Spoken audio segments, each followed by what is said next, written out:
네, 여러분의 저녁 파트너 저는 노은지입니다. 오늘도 10가지 소식을 준비했습니다. 10위부터 1위까지 뉴스 카운트다운 힘차게 시작해 보겠습니다. 오늘도 한 가지 소식만 살짝 공개하고 갈 텐데요. 트럼프 미국 대통령이 또다시 유예 기간을 연장을 했습니다. 하지만 최후의 일격을 가할 4가지 시나리오가 있다, 이런 소식이 전해지고 있는데요. 과연 어떤 내용들일지 잠시 뒤에 자세히 살펴보겠습니다. 오늘도 여러분들의 댓글을 기다립니다. 좋은 댓글 남겨주시면 제가 생방송 중에 소개해드립니다. 저는 1분 뒤에 돌아옵니다.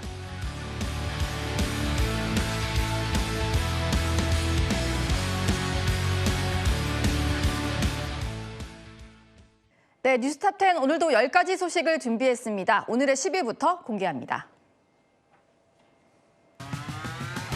네, 전쟁 불확실성에 오늘 코스피 하락 마감했습니다. 이런 상황에서 불기둥이었던 주식이 하나 있는데요. 바로 이부진 사장이 이끄는 호텔 신라입니다. 이 사장이 200억 원 규모의 자사주 매입 계획을 밝히면서 주가도 함께 들썩인 겁니다. 이사로 6연임한 이후에 200억 원 규모의 자사주를 매입하겠다는 계획을 밝힌 건데 처음으로 자사주를 매입하는 거라고 합니다. 그러다 보니까 호텔신라 주식이 한 13% 급등을 하면서 마감을 했는데요. 이현종 위원님, 네. 자사주 매입이라는 거 어떤 의미를 가지는 건가요? 좀 전에 그도 말씀하셨지만 오늘 주식시장 완전 파랗게 질렸습니다. 예. 굉장히 모든 주식들이 다 이제 급락을 했는데 유일하게 사실은 호텔신라 주식만 급상승을 했어요. 제가 지금 방금 전에 보니까 한 11% 이상 11% 이상 올랐는데 예. 자사주를 일단 이 오너가 매입한다는 의미는 일단 주식 가치를 높인다는 뜻입니다. 그만큼 기업 경영에 대한 자신감을 이제 반영하는 거거든요. 왜냐하면 아무래도 이제 기업 오너 같은 경우에 본인의 경영과 어떤 기업의 미래에 대한 자신감이 있으니까 200억을 들여서 자사주를 매입하는 거거든요. 네. 그러니까 그런 그만큼 주주들에게 앞으로 경영을 확실하게 더 잘하겠다. 라는 의미도 포함이 될 겁니다. 특히 이부진 사장 같은 경우는 최근에 이제 자신의 외아들이 정말 서울대학교에 입학하는 굉장히 좋은 일이 있었지 않습니까? 그렇죠. 이제 그러다 보니 그런 길을 받아서 그런지 모르겠지만 기업 경영도 지금 상당히 이 양호하다고 합니다. 왜냐하면 신라호텔이 최근에 이제 면세점 시장에서 꽤 고전을 많이 겪었어요. 예. 면세점에 몇 번 들어갔었는데 요즘 면세점 시장이 좋지 않다 보니까 했지만 그럼에도 불구하고 전적인 호텔신라 경영이 꽤 그래도 괜찮은 성과를 내고 있거든요. 이제 그런 상황에서 아들도 잘 되고 또 본인도 이제 그런 길을 받아서 회사 경영에 좀 더 매진하겠다는 뜻으로 아마 200억 자사주를 매입한 것 같습니다.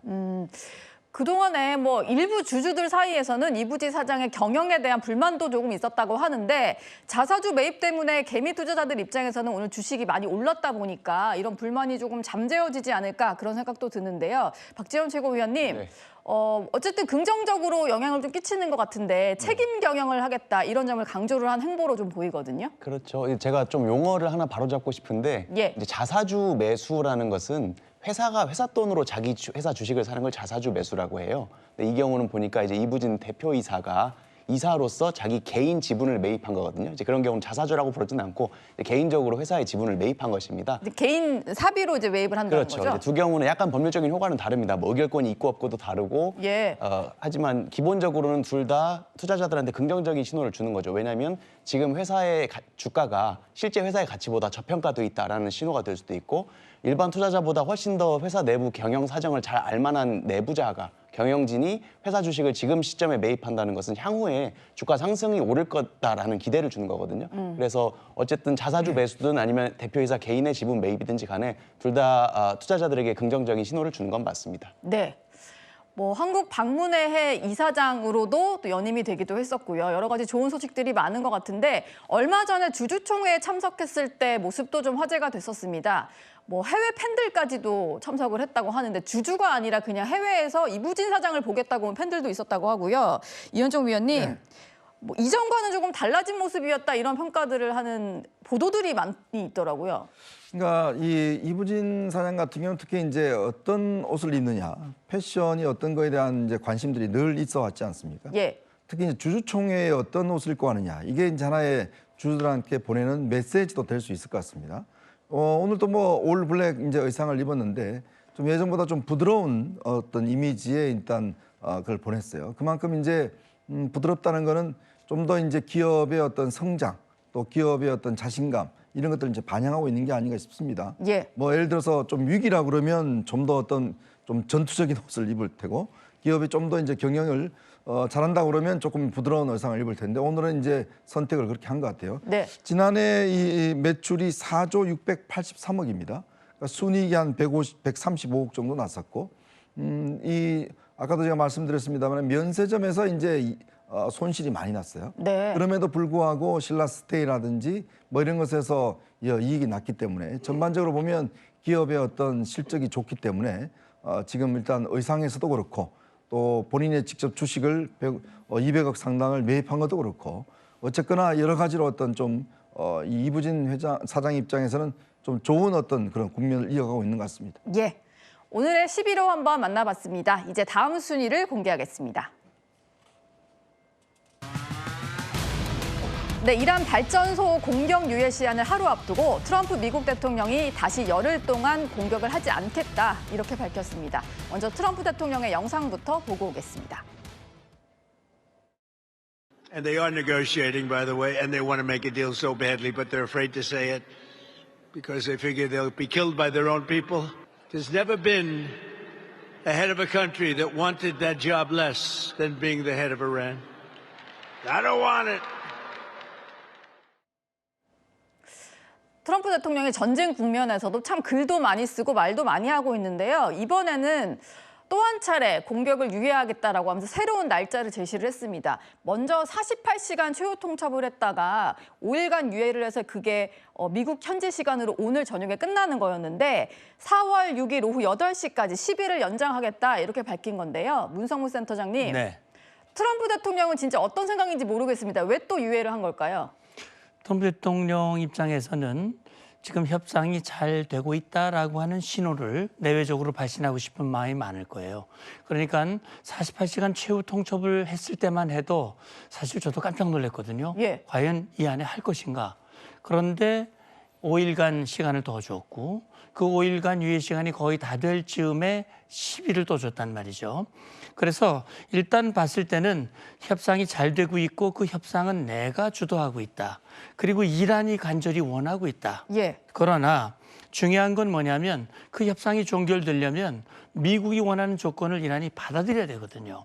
근데 지금 뭐 나오는 바에 의하면 이란은 거기에 대해서 받을 생각이 없는 것처럼 끝까지 저항하겠는 것처럼 나오니까 결국은 트럼프 입장에서는 군사력 파견, 지상전 가능성 더 강력한 그래서 이제 뭐 상당히 그 미국 백악관 대변인만은 뭐 지옥이라는 표현도 썼고 네, 엑스장관은 뭐 어제 썼죠. 폭탄 얘기도 했고 그래서 어쨌든 이 전쟁은 잘 되고 있고 이건 본인의 성과이고 또 이렇게 얘기를 해주면 협상이 잘 되고 4월 초중순 대략 미 측이 처음에 시작할 때 얘기한 4주 또는 6주 지금 저대로 얘기하면 4월 6일이면 대략 미국이 처음 얘기한 6주가 되거든요. 네. 그럼 그때쯤이면 끝날 수 있지 않을까? 그런 것이 어떻게 보면 흔들리는 증시나 유가나 이런 쪽에도 긍정적인 영향을 줄 수 있다.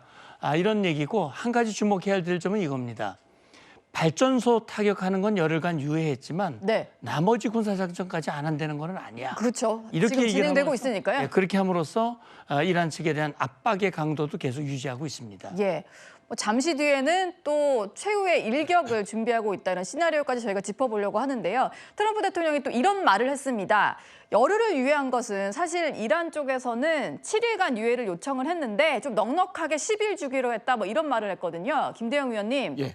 이 얘기만 좀 들어보면 이란이 원해서 유예해 주는 거다 이렇게 들리는데 뭐 이건 맞는 말일까요? 뭐 그 뜻은 잘 모르겠습니다. 근데 네. 이제 트럼프 대통령 입장에서는 지금 어찌 됐든 좀 시간을 갖고 이란과 협상을 해야 됩니다. 그러니까 지금 협상 과정을 보면 일단 파키스탄의 중재로 미국과 이란의 협상안이 오고 가긴 했어요. 근데 이제 다음 단계 중요한 게 한 가지가 있습니다. 네. 대면 협상을 해야 돼요. 대면 협상. 예, 지금 이제 문건만 서로 주고 갔고 그렇기 때문에 이 대면 협상에 나오려면 양쪽 다 여러 가지를 생각해 봐야겠죠. 준비도 필요하고 그러다 보니 일주일만으로는 좀 안 될 것 같다. 네. 트럼프 대통령도 그런 생각을 한 것 같고 그래서 기간을 한 열흘 정도로 좀 설정을 한 것이 아닌가 예. 이렇게 좀 보여집니다. 근데 일각에서는 뭐 외신 보도에서는 무기가 다 떨어지고 있기 때문에 어쩔 수 없이 이렇게 협상을 해야 되는 수밖에 없었다. 이런 보도도 나오는 것 같아요. 무기가 소진됐기 때문에 공격을 할 수가 없어서 협상을 하고 공격을 미룬 거다. 이런 보도가 나오는 건데요. 문성무 센터장님, 네. 뭐 외신 보도 다 맞다고 할 수는 없을 텐데 이 가능성은 얼마나 높다고 보십니까? 일단 저 사진에 나와 있는 무기들을 보면 공격용 무기들이 아닙니다. 예. 사드도 그것도 요격 미사일이고 지대공 미사일도 마찬가지. SM-236 이 모두 다 요격 미사일을 요격하는 무기들이고 패트리엇도 마찬가지로 예. 저고도에서 요격하는 미사일들이기 때문에 공격을 더 할 수가 없어서 꺼내려고 한다라고 하는 거는 사실 좀 말이 맞지 않는 것 같습니다. 저게 이란의 미사일 공격이 초기에 비해서 지금 90%가 감소했다고 얘기를 했거든요. 예. 초기에는 저 요격 미사일이 많이 소진됐을 겁니다. 네. 그러나 지금 이 미사일 발사의 이 수량이나 수준이 줄어들고 있기 때문에 아마 저 소모도 그만큼 줄어들이라고 생각하는데 그 아시다시피 미국의 국방 예산이 얼마인지 아시죠? 우리 돈으로 아닌가요? 대략 1,500조가 넘습니다. 1,500조가 되는군요. 예. 1년 예산이 우리 국방 예산이 1년에 70조 정도 됩니다. 그리고 전 세계 국방 예산 2위부터 10위까지의 국방 예산을 다 합쳐도 미국 국방 예산보다 적습니다. 네. 그렇기 때문에 지금 뭐 이제 한 4주 정도 됐는데 예. 지금 뭐 바닥이 나가지고 그렇게 한다라고 하는 거는 조금 과도한 그런 그 평가가 아닐까 싶고요. 네. 그래서 미국도 지금 이거 요격 무기 4배로 속도를 빨리 만들도록 하자. 네. 왜냐하면 아무래도 이란의 공격 미사일이 얼마 안 남았지만 그래도 그것으로부터 방어를 하려면 계속 들어갈 수도 있다. 그런 대비, 그다음에 전시 예산으로 전환을 해서 신속하게 지출하기 위한 그런 대비를 지금 하고 있는데 그러나 지금 미국이 뭐 예산이 떨어져서 무기가 떨어져서 전쟁을 더 할 수가 없어서 꼬리를 내리고 휴전을 빨리 하려고 한다라는 해석은 조금 현실감이 떨어지는 예. 그런 해석으로 생각을 합니다. 이게 영국 싱크탱크의 해석을 좀 인용한 기사였는데 이렇게 좀 분석을 해주셨고 지금 이것들은 방어를 할 수 있는 방어 체계들이었고요. 근데 실제로 무기가 만약에 소진이 되게 되면은 저는 이거 처음 들어봤는데요. 재래식 무기가 좀 동원이 될 수 있다라고 얘기를 하면서 재래식 멍텅구리? 김대영 위원님께 좀 여쭤봐야 될 것 같은데 멍텅구리 폭탄이라고 하는데요. 이게 무슨 무기인 건가요? 그러니까 유도 기능이 없는 영상에 나오고 있지만 유도 기능이 없는 항공 폭탄을 얘기를 하는 겁니다. 그래서 이것도 지금 이제 영국의 왕립합동군사연구소에서 이제 발표를 한 것 같은데 지금 사실 정확한 소요량을 알 수는 없어요. 예. 미군이 발표하지도 않고 이것도 기밀 사항이고.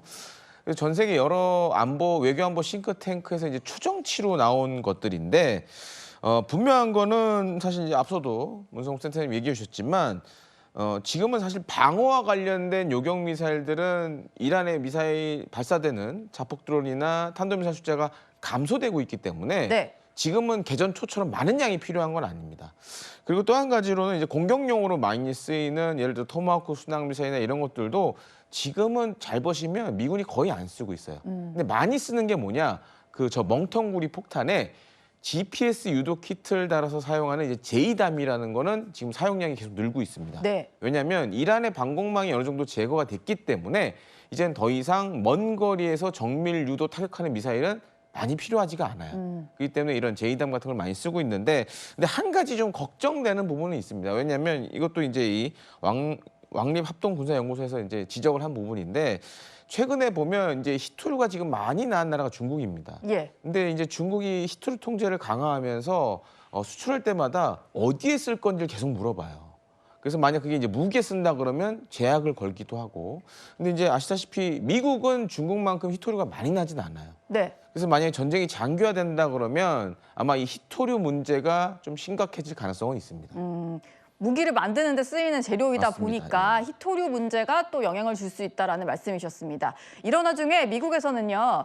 잠시 연기를 했던 이제 중국과의 정상회담을 5월 14일, 15일 이 기간에 방중을 해서 진행하겠다라고 발표를 했습니다. 공격 유예 시간이 끝나는 게 4월 6일이고 종전 목표일로 4월 9일이 언급되기도 했었는데 또 5월 스케줄까지 등장을 하다 보니까요. 어쨌든 5월 14일 전에는 전쟁이 끝나야 아마 중국에 가지 않을까 이런 얘기들이 나오는 건데요. 이현종 위원님. 네. 뭔가 종전 시간표가 그래도 5월 14일에 맞춰져 있다 이렇게 해석을 하면 될까요? 그렇죠. 사실은 이제 전쟁을 진행하고 있는 상황에서 미중 정상회담을 한다는 거는 조금 맞지가 않죠. 예. 일단 뭔가 왜냐하면 중국도 이란의 지금 기름에 대해 석유에 대해서 굉장히 의존을 많이 하고 있습니다.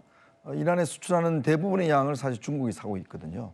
이제 그런 등등을 보면 이제 그런 전쟁이 치러지고 있는 가운데서 시진핑 주석과 정상회담을 할 경우에 뭔가 결론을 도출하기 위한 뭐 그런 것들이 내오기가 꽤 아마 어려울 수도 있습니다. 예. 사실 그래서 트럼프 대통령이 1차적으로 연기를 했거든요. 근데 이제 이번에 픽스를 했습니다. 14일, 15일 양 이틀간 된다 하면 이미 아마 미국의 어떤 입장에서 보면 좀 전쟁에 대한 스케줄이 이제 거의 확정된 게 아닌가라는 생각이 들어요. 지금 뭐 4월 9일을 종전일로 삼고 있다는 이야기가 있지 않습니까? 네. 자, 종전을 하게 되면 이제 종전 뒷수습을 해야 되잖아요. 그러면 이제 이란에 대한 앞으로의 조치들을 어떻게 할 것인지 등등에 대해 있는데 거기에 가장 큰 변수가 바로 이제 이란입니다. 중국입니다. 예. 그러면 중국이 과연 그러면 이란에 대해서 어떻게 할 것인지 이런 문제를 사실상 이제 이번 미중 정상회담에서 논의할 가능성이 굉장히 높습니다. 즉 전쟁 이후에 어떤 전체적인 어떤 중동 지역에 대한 정세에 대한 판단과 그리고 중국의 역할 그리고 거기에 미국의 역할 이거를 이제 미중 간에 조율해내는 회담. 아마 그런 회담의 성격으로 아마 이번에 이 미중 정상회담이 잡혀지고 또 원래 중요한 게 이제 관세 문제 네. 이런 것들이 이제 현안으로 있잖아요. 지금 뭐 전쟁 때문에 관세 문제가 좀 뒤로 밀려 있습니다만은 이때 열린다 그러면 일단 전쟁은 끝나고 그다음에 관세 문제에 대한 어떤 본격적인 논의도 아마 시작할 가능성이 상당히 높아 보입니다. 예. 이란도 협상을 계속 진행을 하고 있는 것 같습니다. 역제안을 했다라는 소식도 어제 저희가 전해드렸는데요. 관련해서 영상부터 만나보시죠. به تعبیر شما همون چرخه‌ای هست که چرخه باطلی هست که مجدد میتونه این گرفتاری‌ها رو ایجاد بکنه که دیگه هوس حتی حمله به ایران رو در سر نداشته باشن و دومی که خسارات مردم ایران پرداخت بشه. 네, 아라그치 장관이 얘기를 하는 게 5가지 역제안 저희가 어제 보여드렸잖아요. 그 얘기를 하는 것 같습니다. 그리고 일각에서는 이런 보도들도 나오고 있는데 대면 협상이 앞으로 있을 것이다. 그 대면 협상이 중요하다 이런 얘기가 나오잖아요. 근데 이란 입장에서는 우리가 어딘가로 향했을 때 또 표적이 되지 않겠느냐, 참수작전에 타겟이 되는 거 아니냐 이런 우려가 당연히 있을 수밖에 없습니다. 그러다 보니까요. 협상 대화 상대는 암살 명단에서 일시 제외했다 이런 보도들이 나온 겁니다. 지금 뭐 아라그치 외무장관이라든지 갈리바프 국회의장 같이 암살 명단에 올라 있는 사람들을 일부 제외한 것으로 전해지는 그런 상황 같은데요. 박지원 최고님, 네. 어찌 보면 좀 당연한 것 같기도 합니다. 본인의 목숨이 좀 담보가 돼야 협상장에 나갈 수 있는 거잖아요. 이란 입장에서는 충분히 경계할 수 있는 상황이라고 생각이 되는 게 작년에 미국으로부터 타격을 당했을 때도 그렇고 이번에도 마찬가지로 협상 진행 중에 갑자기 타격을 당한 거거든요. 그러니까 또 협상을 하자고 이렇게 불러내놓고 그 사이에 뭐 암살을 하거나 참수작전을 하거나 또 폭격을 할 수도 있다라고 생각을 충분히 할 수 있지 않겠습니까? 그런 의미에서 이란이 가지고 있는 불신을 최대한 누그러뜨려야 된다라는 판단 하에 저런 이야기를 한 것 같기도 하고 또 한편으로는 그동안에는 이란 최고 지도부를 다 사살을 하면 마치 정권이 전복이 돼서 체제가 변화가 될 것처럼 기대를 했지만 예. 막상은 실제로는 더 강경한 사람들이 강경파가 집권을 하고 더 대미 투쟁력을 강화하는 그런 상황이지 않습니까? 그래서 무조건 강경 대응 일변도로만 가서는 쉽지가 않겠다라는 생각으로 그나마 협상이 가능한 협상파들은 남겨두어야 한다라는 생각으로 이야기를 하는 것 같은데요. 그 미국의 저런 이제 좀 빨리 발을 빼고 싶어하고 종전을 시키고 싶어하는 입장과는 다르게 이스라엘 같은 경우는 또 국내 정치 상황도 그렇고 장기전으로 끌고 싶어하는 면이 있어서 네. 이 미국과 이스라엘이 서로 입장차가 있는 만큼 저 지도부 인물들이 좀 안심할 수 있을지는 의문이라는 생각이 듭니다. 네. 어쨌든 협상이 진행이 되고 있고 파키스탄에서의 대면 협상이 또 진행될 수도 있다고 하니까 주말에도 이 부분을 좀 관심 있게 지켜봐야 될 것 같습니다. 이제 다음 순위로 넘어갑니다. 만약에 이란이 협상에 제대로 나서지 않을 경우에는 말이죠. 미국 국방부가 최후의 일격 옵션들을 마련하고 있다는 보도가 나왔습니다. 트럼프 행정부는 이란을 향해 경고하기도 했는데요. 그 영상도 만나보시죠. We negotiate with bombs. And so we're keeping our hand on that throttle as long as hard as is necessary to ensure the interests of the United States of America are achieved on that battlefield. President Trump does not bluff, and he is prepared to unleash hell. If they don't, we're their worst nightmare. In the meantime, we'll just keep blowing them away, unimpeded, unstopped. And there's not a thing they can do about it. They can't do anything about it, you know? 네, 역시 핵심 지역은 호르무즈 해협인데요. 호르무즈 해협을 중심으로 놓고 미국에서 최후의 일격으로 4가지 옵션을 준비하고 있다, 이런 보도가 나왔습니다. 가장 먼저 첫 번째는 하르그 섬을 침공해서 봉쇄하는 방안이 있는 것 같고요. 두 번째는 이쪽에 위치해 있는 라라크 섬, 또 세 번째는 아무부사 등의 어떤 3대 요충지 섬을 장악하는 것, 마지막은 호르무즈 동쪽에서 선박들을 납포하는 시나리오라고 합니다. 무성무 센터장님 보시기에는 어떤 게 가장 좀 유력한 시나리오로 좀 생각이 되시나요? 예, 지금은 뭐 어떤 것이 제일 유력하다라고 단정적으로 말씀드리기는 어렵겠습니다만, 뭐 작전이라는 건 다 보안이 유지돼야 되는 것이고, 예. 그렇기 때문에 헤그세스 장관도 폭탄으로 with bomb 그랬거든요. 폭탄으로 내가 협상을 한다. 왜냐하면 강력한 군사력이 뒷받침이 돼야 상대를 압박할 수 있고, 상대로 하여금 우리가 제안한 걸 받아들이도록 압력을 가할 수 있거든요. 그러니까 협상안을 내놓고 한쪽으로는 힘을 보여주는 겁니다.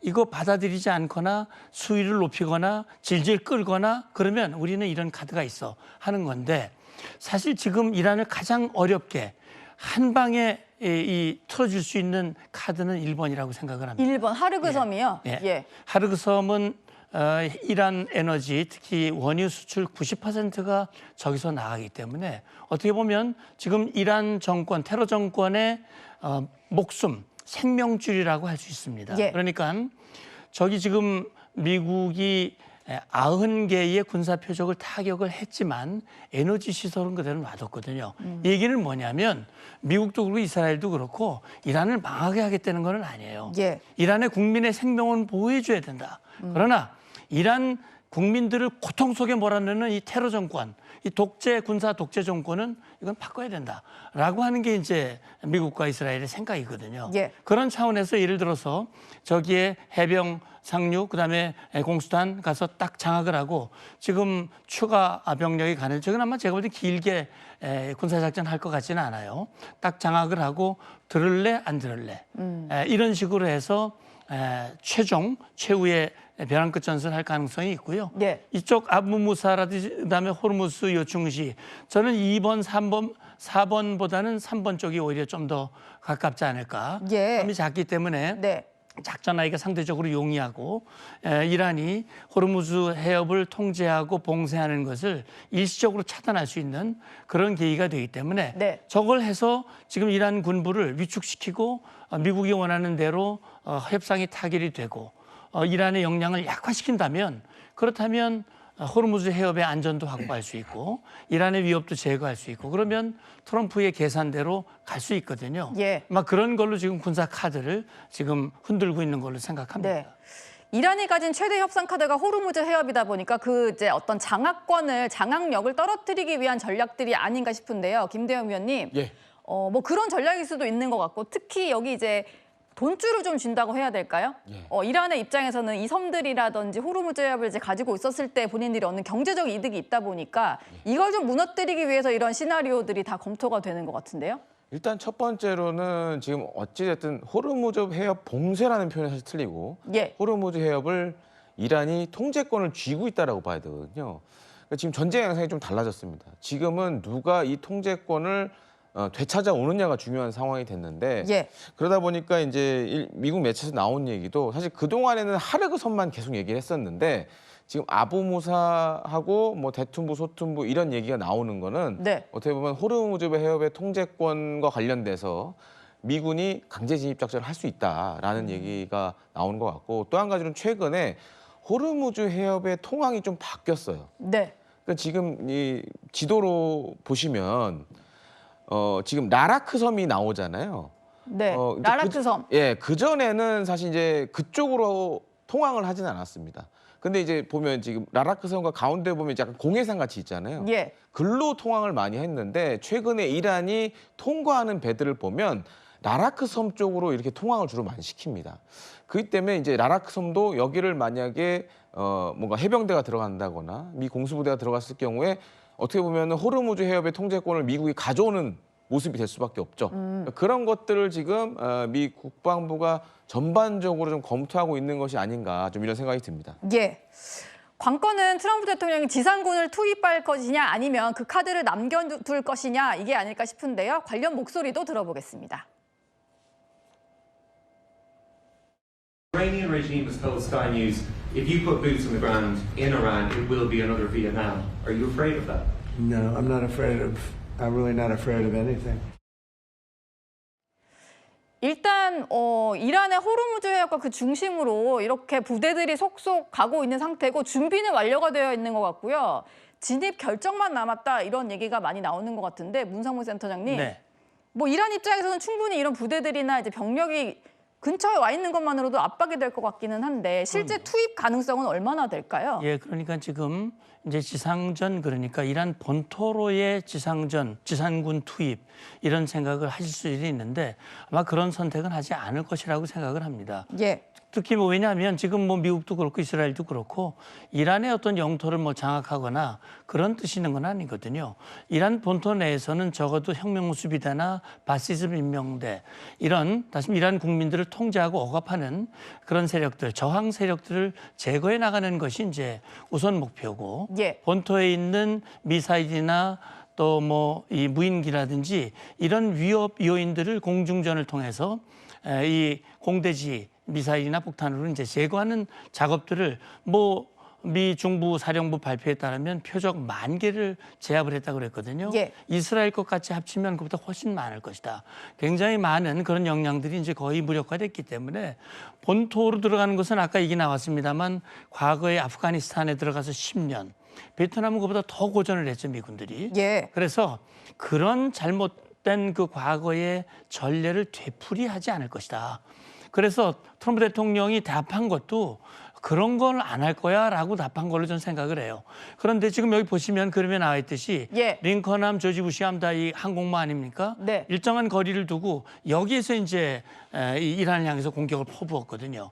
그리고 트리폴리함은 지금 오키나와에서 출발해가지고 이제 곧 페르시아만에 도착을 한다고 그러는 거예요. 원래 한 오늘쯤 도착한다고 했었던 것 같은데요. 그렇습니다. 그리고 예. 본토에서 출발한 미 해병대 이 해병대 2,000여 명 인원들도 이제 곧 도착할 가능성이 있다고 그러고 공수사단은 전 세계 어디든 18시간이면 갈 수 있기 때문에 저기는 뭐 명령만 떨어지면 갈 수 있습니다. 그렇기 때문에 이란도 미국의 지상전에 대비한 그런 선전전을 지금 하고 있는 겁니다.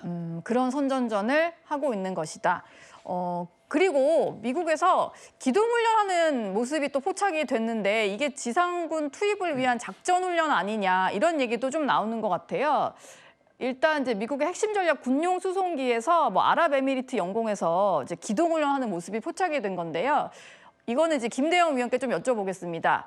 영상을 보면은 이제 뭐 낙하산 펴고 떨어지고 뭐 이런 영상들도 있는 것 같고 이건 어떤 것들을 위한 어떤 목적을 위한 훈련이라고 봐야 될까요? 일단 지금 이제 투입을 검토하고 있는 부대 중에 하나가 미 육군의 이제 82 공수사단이다 보니까 물론 이게 과연 그 목적을 위해서 훈련을 한 건지 아니면 지금도 잘 보시면 대서양에서 중동으로 날아가는 미 공군의 CCP 수송기가 상당히 많습니다. 네. 왜냐하면 각종 이제 전쟁 물자들을 계속 이제 보급을 해야 되는 임무를 맡고 있는데 두 가지 가능성이 있죠. 하나는 보급을 위한 그런 훈련일 수도 있고 또 한 가지로는 아직 어떤 대상이 될지 모르겠지만 작전의 조건에 따라 이제 공수부대를 투입해야 되는 경우도 있습니다. 예. 그렇기 때문에 보통 이런 공수 투입을 하려면 적어도 혹은 급강화해서 병력을 이제 뿌리는 경우가 많아요. 그거에 대비한 훈련으로도 엿보이기도 합니다. 그리고 이게 처음에 전쟁을 시작했던 이유가요. 이란에서 이제 핵 무기를 만들지 못하게 하기 위해서 농축된 우라늄 시설을 찾아내서 파괴하겠다. 이게 당초의 목적이었습니다. 그러다 보니까요. 네, 농축 우라늄을 찾기 위한 어떤 그것들이 시작이 되고 있다라는 얘기가 있는데 뭐 핵폭탄 11기를 제조할 수 있는 분량이라고 하니까 꽤 많습니다. 근데 트럼프 대통령이 이걸 포기할 수 없기 때문에 어쨌든 작전에 나설 수밖에 없을 거다라는 보도가 있어요. 문성우 센터장님. 네. 이 가능성은 얼마나 높을까요? 예, 그러니까요. 지금 사실은 그걸 위해서 작년에 12일 동안 이스라엘과 함께 합동 타격 작전을 작년에 했죠. 그래서 역사적으로 처음으로 GB-57이라고 하는 건 벙커버스터, 세계에서 가장 큰 그 관통탄을 이 전략 폭격기, 비투 전략 폭격기에 이제 탑재해 가지고 가서 떨어뜨렸단 말이죠. 그래서 제거된 걸로 알았는데 제거가 안 됐나 봐요. 그러니까 지금 1년이 지난 지금, 1년은 아직 안 됐습니다만 해가 바뀐 지금도 아직 이란이 저렇게 60% 농축 우라늄, 저거는 수주 내에 90%로 농축을 할 수 있고, 저 무게 정도면은 450kg이면은 우라늄탄 11개 정도를 만들 수 있다는 거거든요. 예. 그렇기 때문에 사실은 미국과 이스라엘이 이번에 이란을 공습하는 그런 작전을 개시한 것이거든요. 그래서 이번 작전이 성공했다고 평가받기 위해서는 저 농축 우라늄의 소재가 확인이 돼야 되고 저걸 정리를 해야 되는데, 그런 차원에서 보면 지금 저기 나와 있는 포르도, 나탄즈, 이스파한 세 개가 이제 이란의 주요 핵시설들이고, 예. 거기 이제 지하 핵시설인데 저기에도 상당히 많은 타격을 했지만 아직도 부족하다고 한다면 아마 저기에 대한 폭격이나 아니면 특수작전을 하거나 아니면 이제 협상을 통해서 타결이 된다면 저걸 그대로 이란이 지금 미국이 요구하는 건 저걸 그대로 IAEA 국제 원자력 기구에다가 넘겨라 하는 얘기거든요. 네. 뭐 그런 카드가 앞으로 될 가능성도 우리가 봐야 될 것 같아요. 15개 종전안을 미국이 제시를 했는데 그 안에 핵 물질과 관련된 건들이 많이 담겨 있습니다. 협상이 어떻게 진행되느냐에 따라서 이 시설을 폭격하지 않을 수도 있는 그런 상황 같네요. 오늘의 8위로 만나봤습니다. 이제 다음 순위로 넘어갑니다. 네, 이란도 최후 일격에 맞서서 지상군 100만 명을 조직했다고 주장하고 나섰습니다. 급기야 AI 기술을 활용한 미국의 상징이죠. 자유의 여신상을 미사일로 타격하는 영상까지 공개했습니다.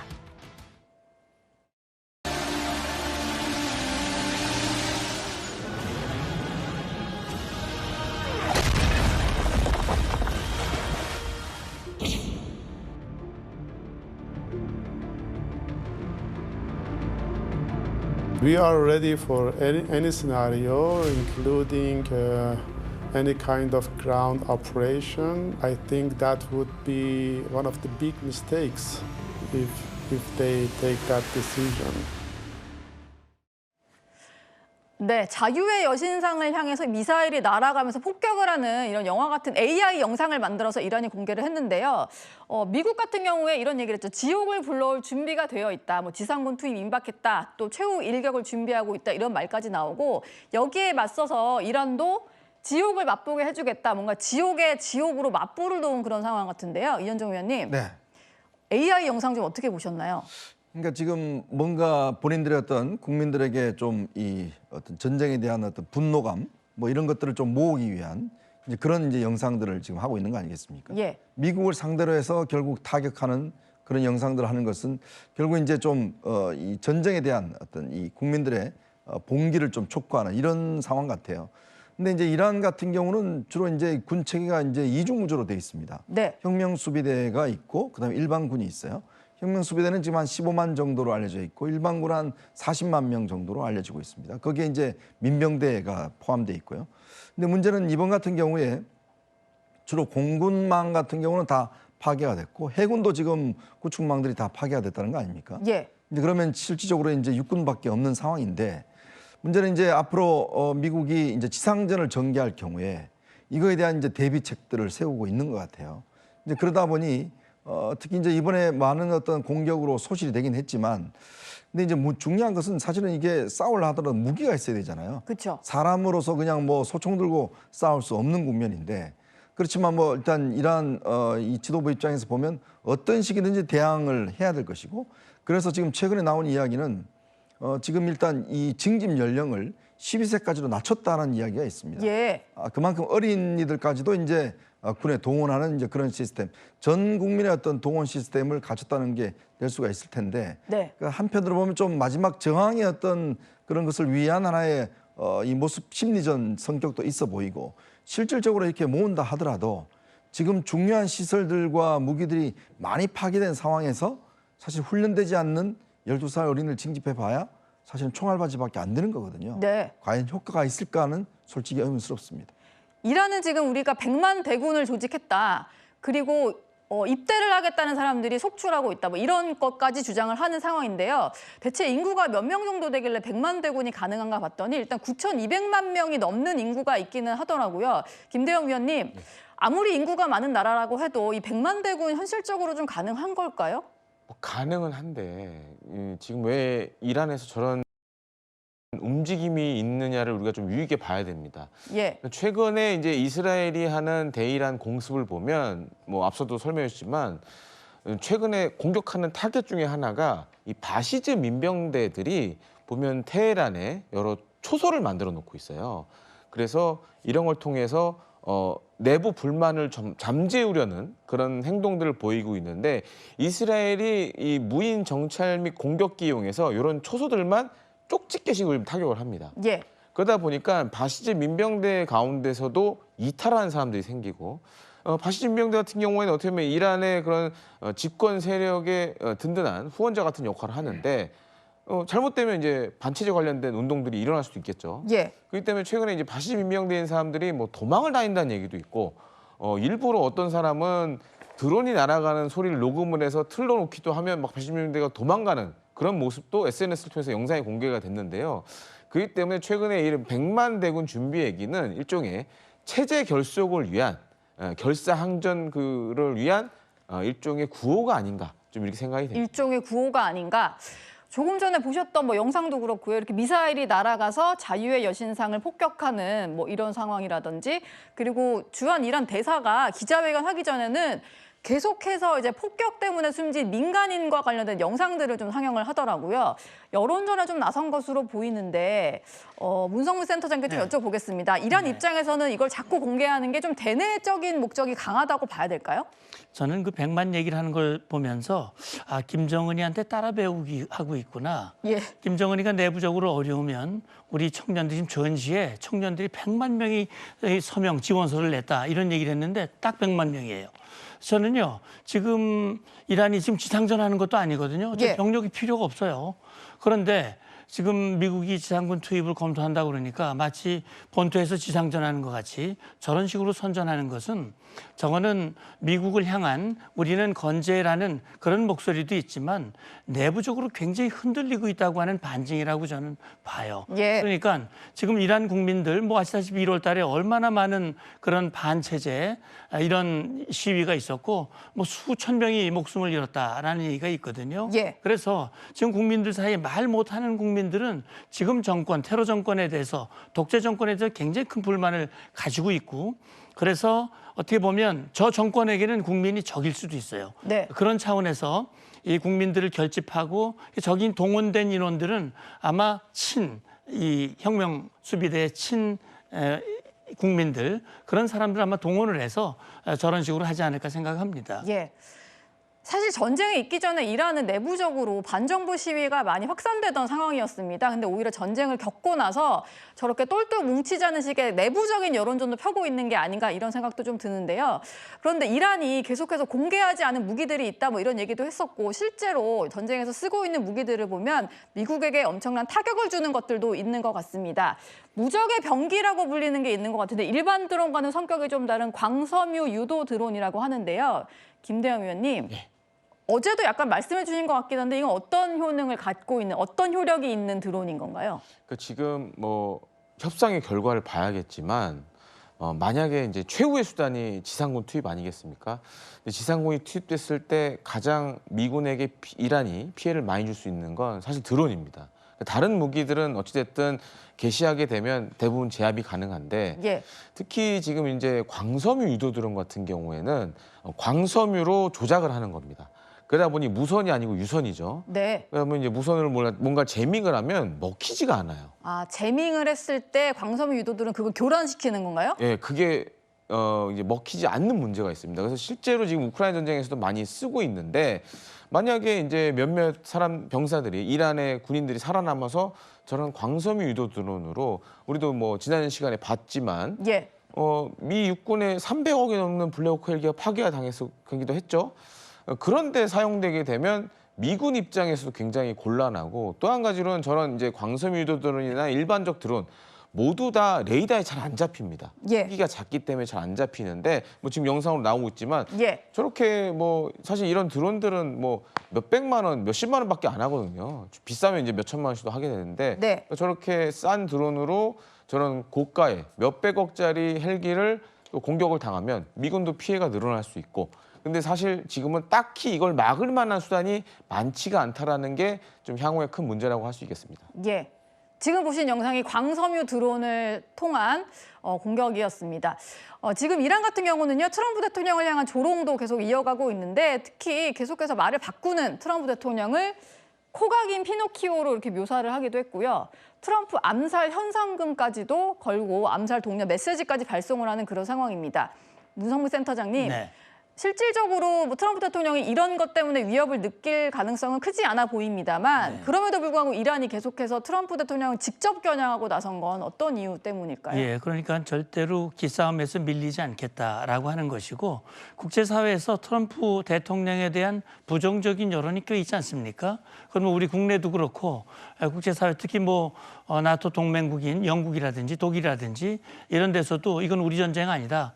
미국이 잘못한 것이다. 이런 얘기들을 하고 있고 심지어는 마가 세력, 예. 트럼프와 함께 있었던 진영에 있는 인사 중에서도 트럼프 대통령의 무모함을 얘기를 하고 있고 말이 오락가락하고 신뢰하기 어렵고 이런 부정적인 얘기들을 하고 있으니까 거기에 편성을 해서 트럼프는 잘못된 사람이고 저렇게 잘못된 사람이기 때문에 이번 전쟁도 잘못한 것이고 실패한 전쟁이고 이건 우리가 이긴 전쟁이야.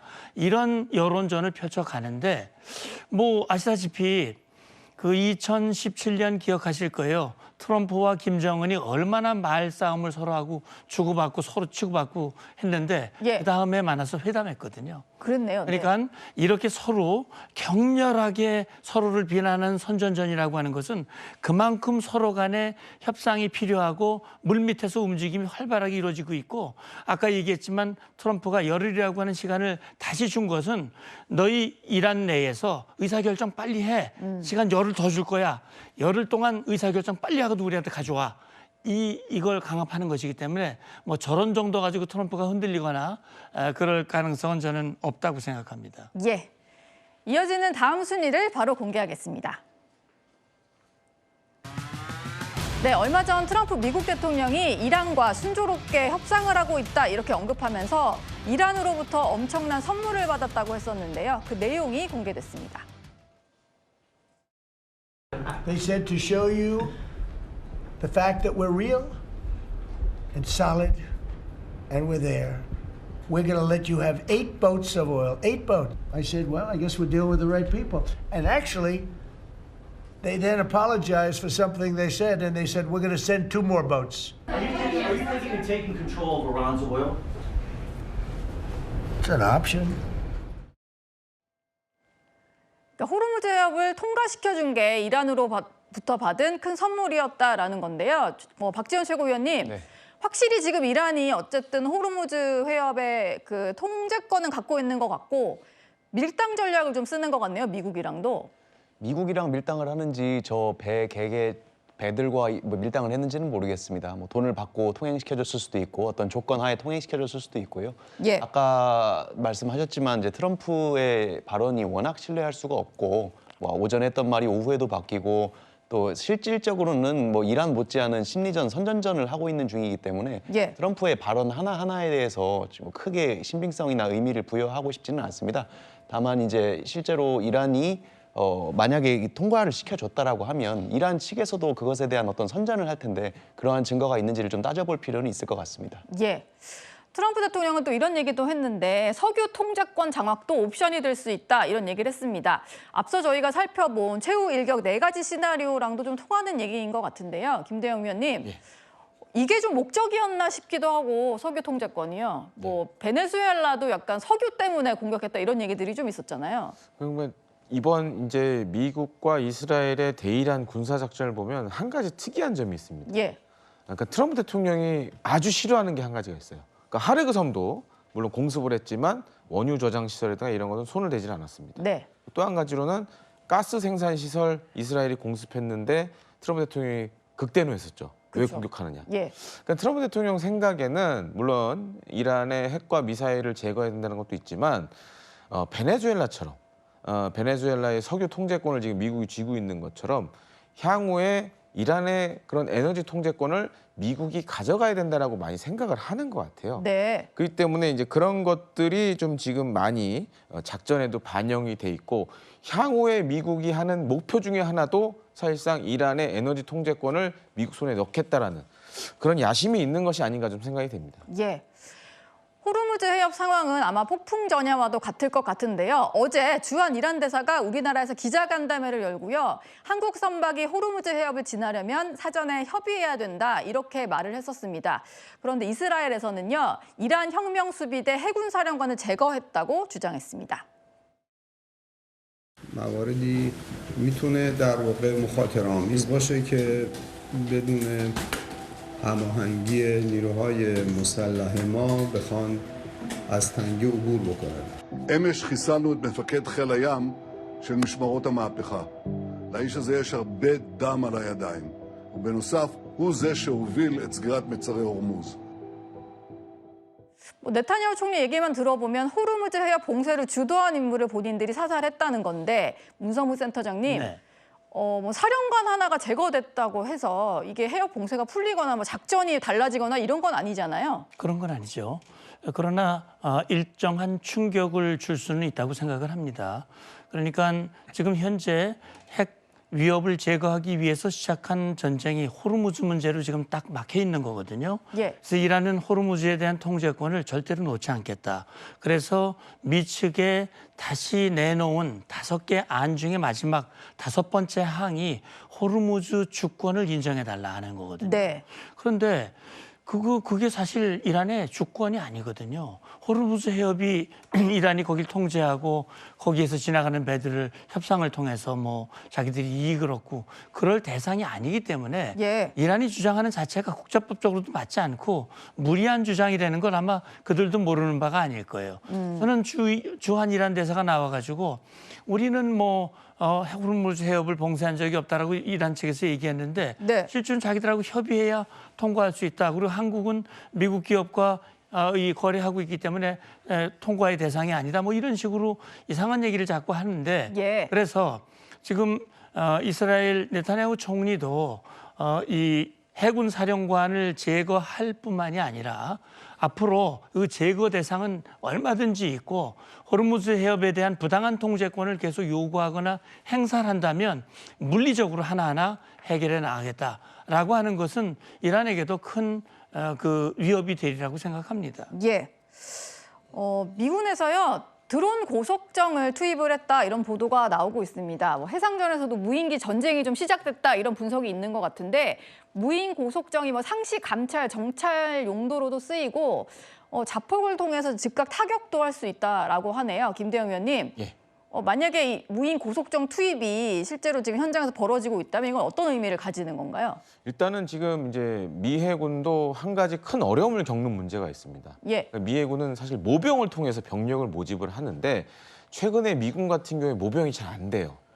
그런 문제 때문에 지금 이제 무인화 쪽으로 많이 가고 있고 또 한 가지로는 이제 미 해군이 유령 함대라는 걸 하고 있습니다, 지금. 유령 함대요? 예, 그래서 이제 무인으로 된 선박이나 뭐 잠수정 이런 걸 향후에 많이 쓰겠다라고 하고 있는데 지금 예를 들어서 이제 호르무즈 해협은 미국이 가지고 있는 군함으로도 통과하기가 쉽지 않아요. 네. 왜냐면 위험 요소가 너무 많기 때문에. 근데 이런 곳에 이런 무인 고속정을 대규모로 투입을 하면 사람이 희생당할 일 없이 어쩌면 큰 효과를 볼 수가 있죠. 실제로 우크라이나전 때도 이런 무인 자폭 고속정들이나 이런 것들이 러시아 해군의 함대를 파괴하기도 하고. 네. 그리고 또 한 가지는 지금 이제 인공지능이 많이 사용이 되고 있습니다. 그러니까 여러 척의 무인 고속정이 일종의 벌떼처럼 이동하면서 정찰도 하고 공격도 하는 이제 그런 용도로 사용이 될 가능성이 높고요. 그렇게 된다라면 호르무즈 해협 장악도 이런 무인 전쟁을 통해서 미국이 좀 성과를 낼 수 있지 않냐 이렇게 보여집니다. 예. 지금 호르무즈 해협에 발이 묶여 있는 각국의 선박들 어떤 상황인지 좀 많이들 궁금하시기도 하고 걱정도 될 것 같은데요. 보도들을 통해서 좀 전달이 되고 있습니다. 일단 일본 선박들 같은 경우에는요, GPS가 먹통이 되면서 앞이 잘 보이질 않고 배가 정확히 어디에 있는지도 모르는 그런 공포 속에 놓여 있다, 이런 얘기들이 있는데요. 문성무 센터장님, 네. 이거 지금 한 달째 이제 배 위에서 뭐 폭격 소리만 듣기도 하고 여러 가지 위협 속에 방치가 되어 있다 보니까 엄청난 공포를 느끼고 있는 것 같더라고요. 그렇습니다. 정말 이게 큰일입니다. 이란이 전 세계를 대상으로 특히 이 호르무즈 해협을 통과하는 이런 유조선이라든지 이런 선박들을 인질로 잡아서 미국을 압박하고 전쟁을 자기들에게 유리한 국면으로 이끌어가려고 하는 것은 이건 저는 좀 강하게 말하면 범죄 행위라고 생각을 합니다. 예. 그래서 지금 여기에 타고 계신 그 많은 선원들, 이런 분들이 얼마나 고통을 당하고 얼마나 두렵고 실제 어떻게 보면 뭐 감옥과 같은 데 지금 살고 있는 거나 다름이 없거든요. 예. 언제 어느 때 공격을 받을지도 모르고. 그렇기 때문에 이란이 정말 국제사회로부터 지지를 받고 인정을 받으려면 그 뭐 이란 대사 나와가지고 뭐 협의해라 이런 얘기하지 말고 지금부터 그냥 통과시킨다. 자유롭게 가라. 우리는 국제사회를 적으로 만들지 않는다. 이렇게 해야 그래야 국제사회로부터 인정을 받지. 저렇게 부당한 행동을 하면 이란은 이 전 세계의 공적이 될 수밖에 없다. 그럼 누구로부터도 이 동정이나 이거 받기가 어렵다라고 하는 것을 좀 명심했으면 좋겠습니다. 예. 뭐 일부 통행을 허가받은 선박들이 있다. 근데 뭐 위안화를 다루는 선박이라든지 뭐 중국어를 쓰는 선박 뭐 이런 얘기도 있는 것 같고 협상이 잘 되면 돈을 받지 않고도 지나갔다라는 얘기가 있는데 또 이번에는 이런 얘기가 나왔습니다. 26척이 돈을 내고 통과를 했다. 뭐 이런 얘기가 있고 지금 한국 선박 26척은 여전히 발이 묶인 상태고요. 김대영 위원님. 예. 돈 내면 내보내주겠다라는 게 좀 사실인가 싶기는 한데요. 어떻습니까? 그런 얘기들이 많이 들리고 있습니다. 그래서 척당 한 30억 원 정도 지금 요구를 하고 있는 걸로 알려져 있고. 한 척에 30억 원씩이나. 예. 그리고 또 한 가지로는 그것도 결제를 위안화로 해달라. 왜냐하면 지금 이란이 각종 제재 때문에 이 달러 관련된 송금망을 쓸 수가 없어요. 그러다 보니까 이제 그런 이쪽에 중국을 통한 그런 해결 방법을 좀 찾고 있는 거 아닌가라는 생각이 듭니다. 예. 지금 호르무즈 해협 상황이 이런데 설상가상으로요. 예멘의 친이란 반군이죠. 후티가 이란 편에서 홍해 봉쇄에 나설 수 있다. 이런 입장을 밝혔습니다.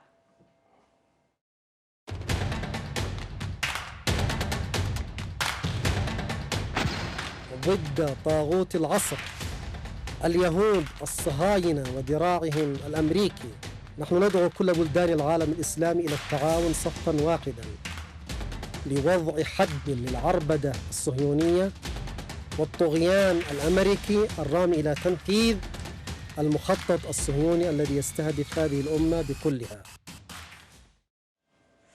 어제도 저희가 잠시 가능성을 짚어봤었는데 저렇게 공식적으로 입장을 밝혔습니다. 그런데 호르무즈와 홍해의 어떤 물동량을 합치면 전 세계 물동량의 4분의 1 정도가 된다고 해요. 문성무 센터장님. 네.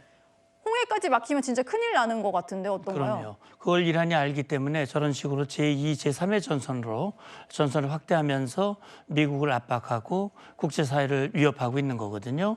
저는 방금 이 후티 반군 쪽에 이 나와서 말한 내용을 보면 굉장히 모순적인 내용이 포함되어 있어요. 예. 이슬람 국가들이 단합을 해서 미국과 이스라엘을 내쫓아야 된다. 침략은 무력화시켜야 된다 그러는데 그런 이란이 왜 주변에 있는 이슬람 걸프 국가들을 때리고 UAE라든지 카타르, 사우디아라비아, 바레인 이런 나라들 타격을 특히 카타르의 가스전까지 타격을 했어요. 예. 그러면 그 이슬람이 단결하는 겁니까? 말이 안 되는 모순적인 얘기를 스스로 하고 있는 거거든요. 네. 저는요, 이 후티 반군이 2023년 하마스의 이스라엘 공격 당시에 거기에 가담을 했다가 이스라엘로부터 엄청난 폭격을 받았습니다. 상당히 무력화된 걸로 알고 있어요.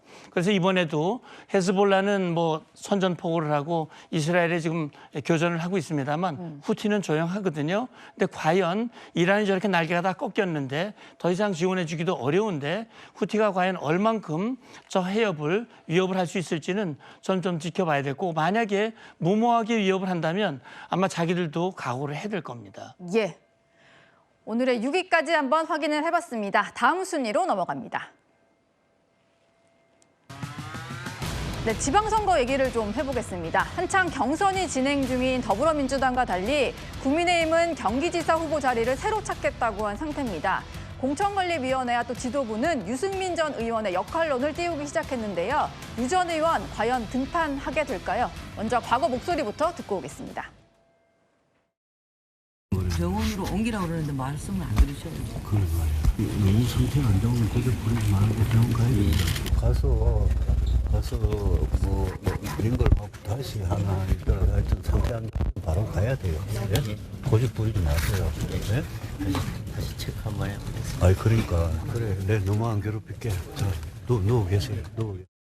경기도는 정치적으로 매우 의미가 큰 지역입니다. 지금 공천 작업이 진행 중이기 때문에 당대표로서 어떤 특정인을 거명하는 것은 적절치 않고 경쟁력 있는 후보를 낼 수 있다면 여러 가능성을 열어놓고 제가 당대표로서의 역할을 하겠습니다.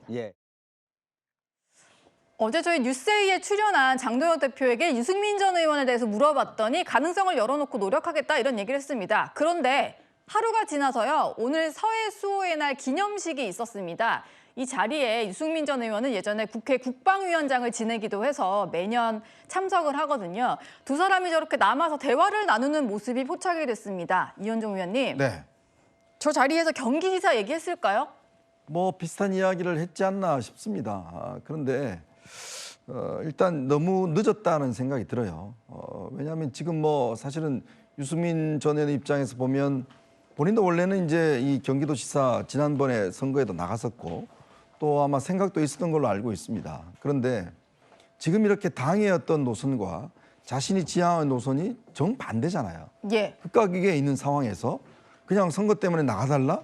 이렇게 이야기를 하면 그러면 국민의힘 이름을 걸고 나가는데 그럼 무슨 명분으로 또 무슨 어떤 근거로 도민들에게 선거를 할 것인지 예. 이제 그런 것들이 정체성이 잡혀있지 않는 상황에서 무조건 사람이 없으니까 나가달라 그러면 유승민 의원이 나가겠어요? 제가 볼 땐 그렇기 때문에 아마 이미 진작 나가지 않겠다고 입장을 밝혔고 또 그런 상황에서 또 유승민 의원이 지향하고 있는 바와 지금 장동혁 대표가 전혀 어떤 노선에 있어서 어떤 합의를 이루려고 하는 시도를 하지 않는 상황에서 사람 때문에 무조건 나가달라고 한다 그러면 그거는 제가 볼 때는 유승민 의원의 어떤 이 자존심을 건드리는 문제다. 그렇기 때문에 지금 뭐 한편에서는 그런 이야기 나옵니다. 지금 이번에 평택에 지금 재보궐선거 열리잖아요. 예. 거기 이제 유의동 전 의원이 이제 유승민계예요.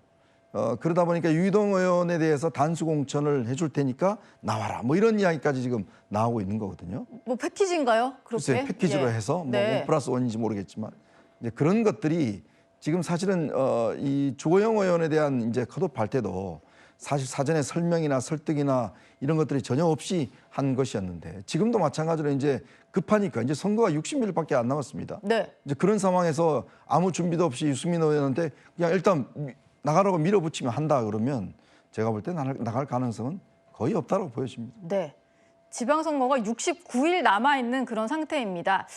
유승민 전 의원은 오늘 기자들이 저 행사장에 가서 질문을 몇 가지 했는데 일단 이정현 공관위원장으로부터 출마 요청을 받았다. 그런데 답을 하지 않았다. 이렇게 입장을 밝혔습니다. 강전혜 대변인님, 네. 답을 하지 않았다는 것은 어떤 의미일까요? 가능성이 열려 있는 것 같기도 하고 그냥 아예 선을 그은 것 같기도 하고요.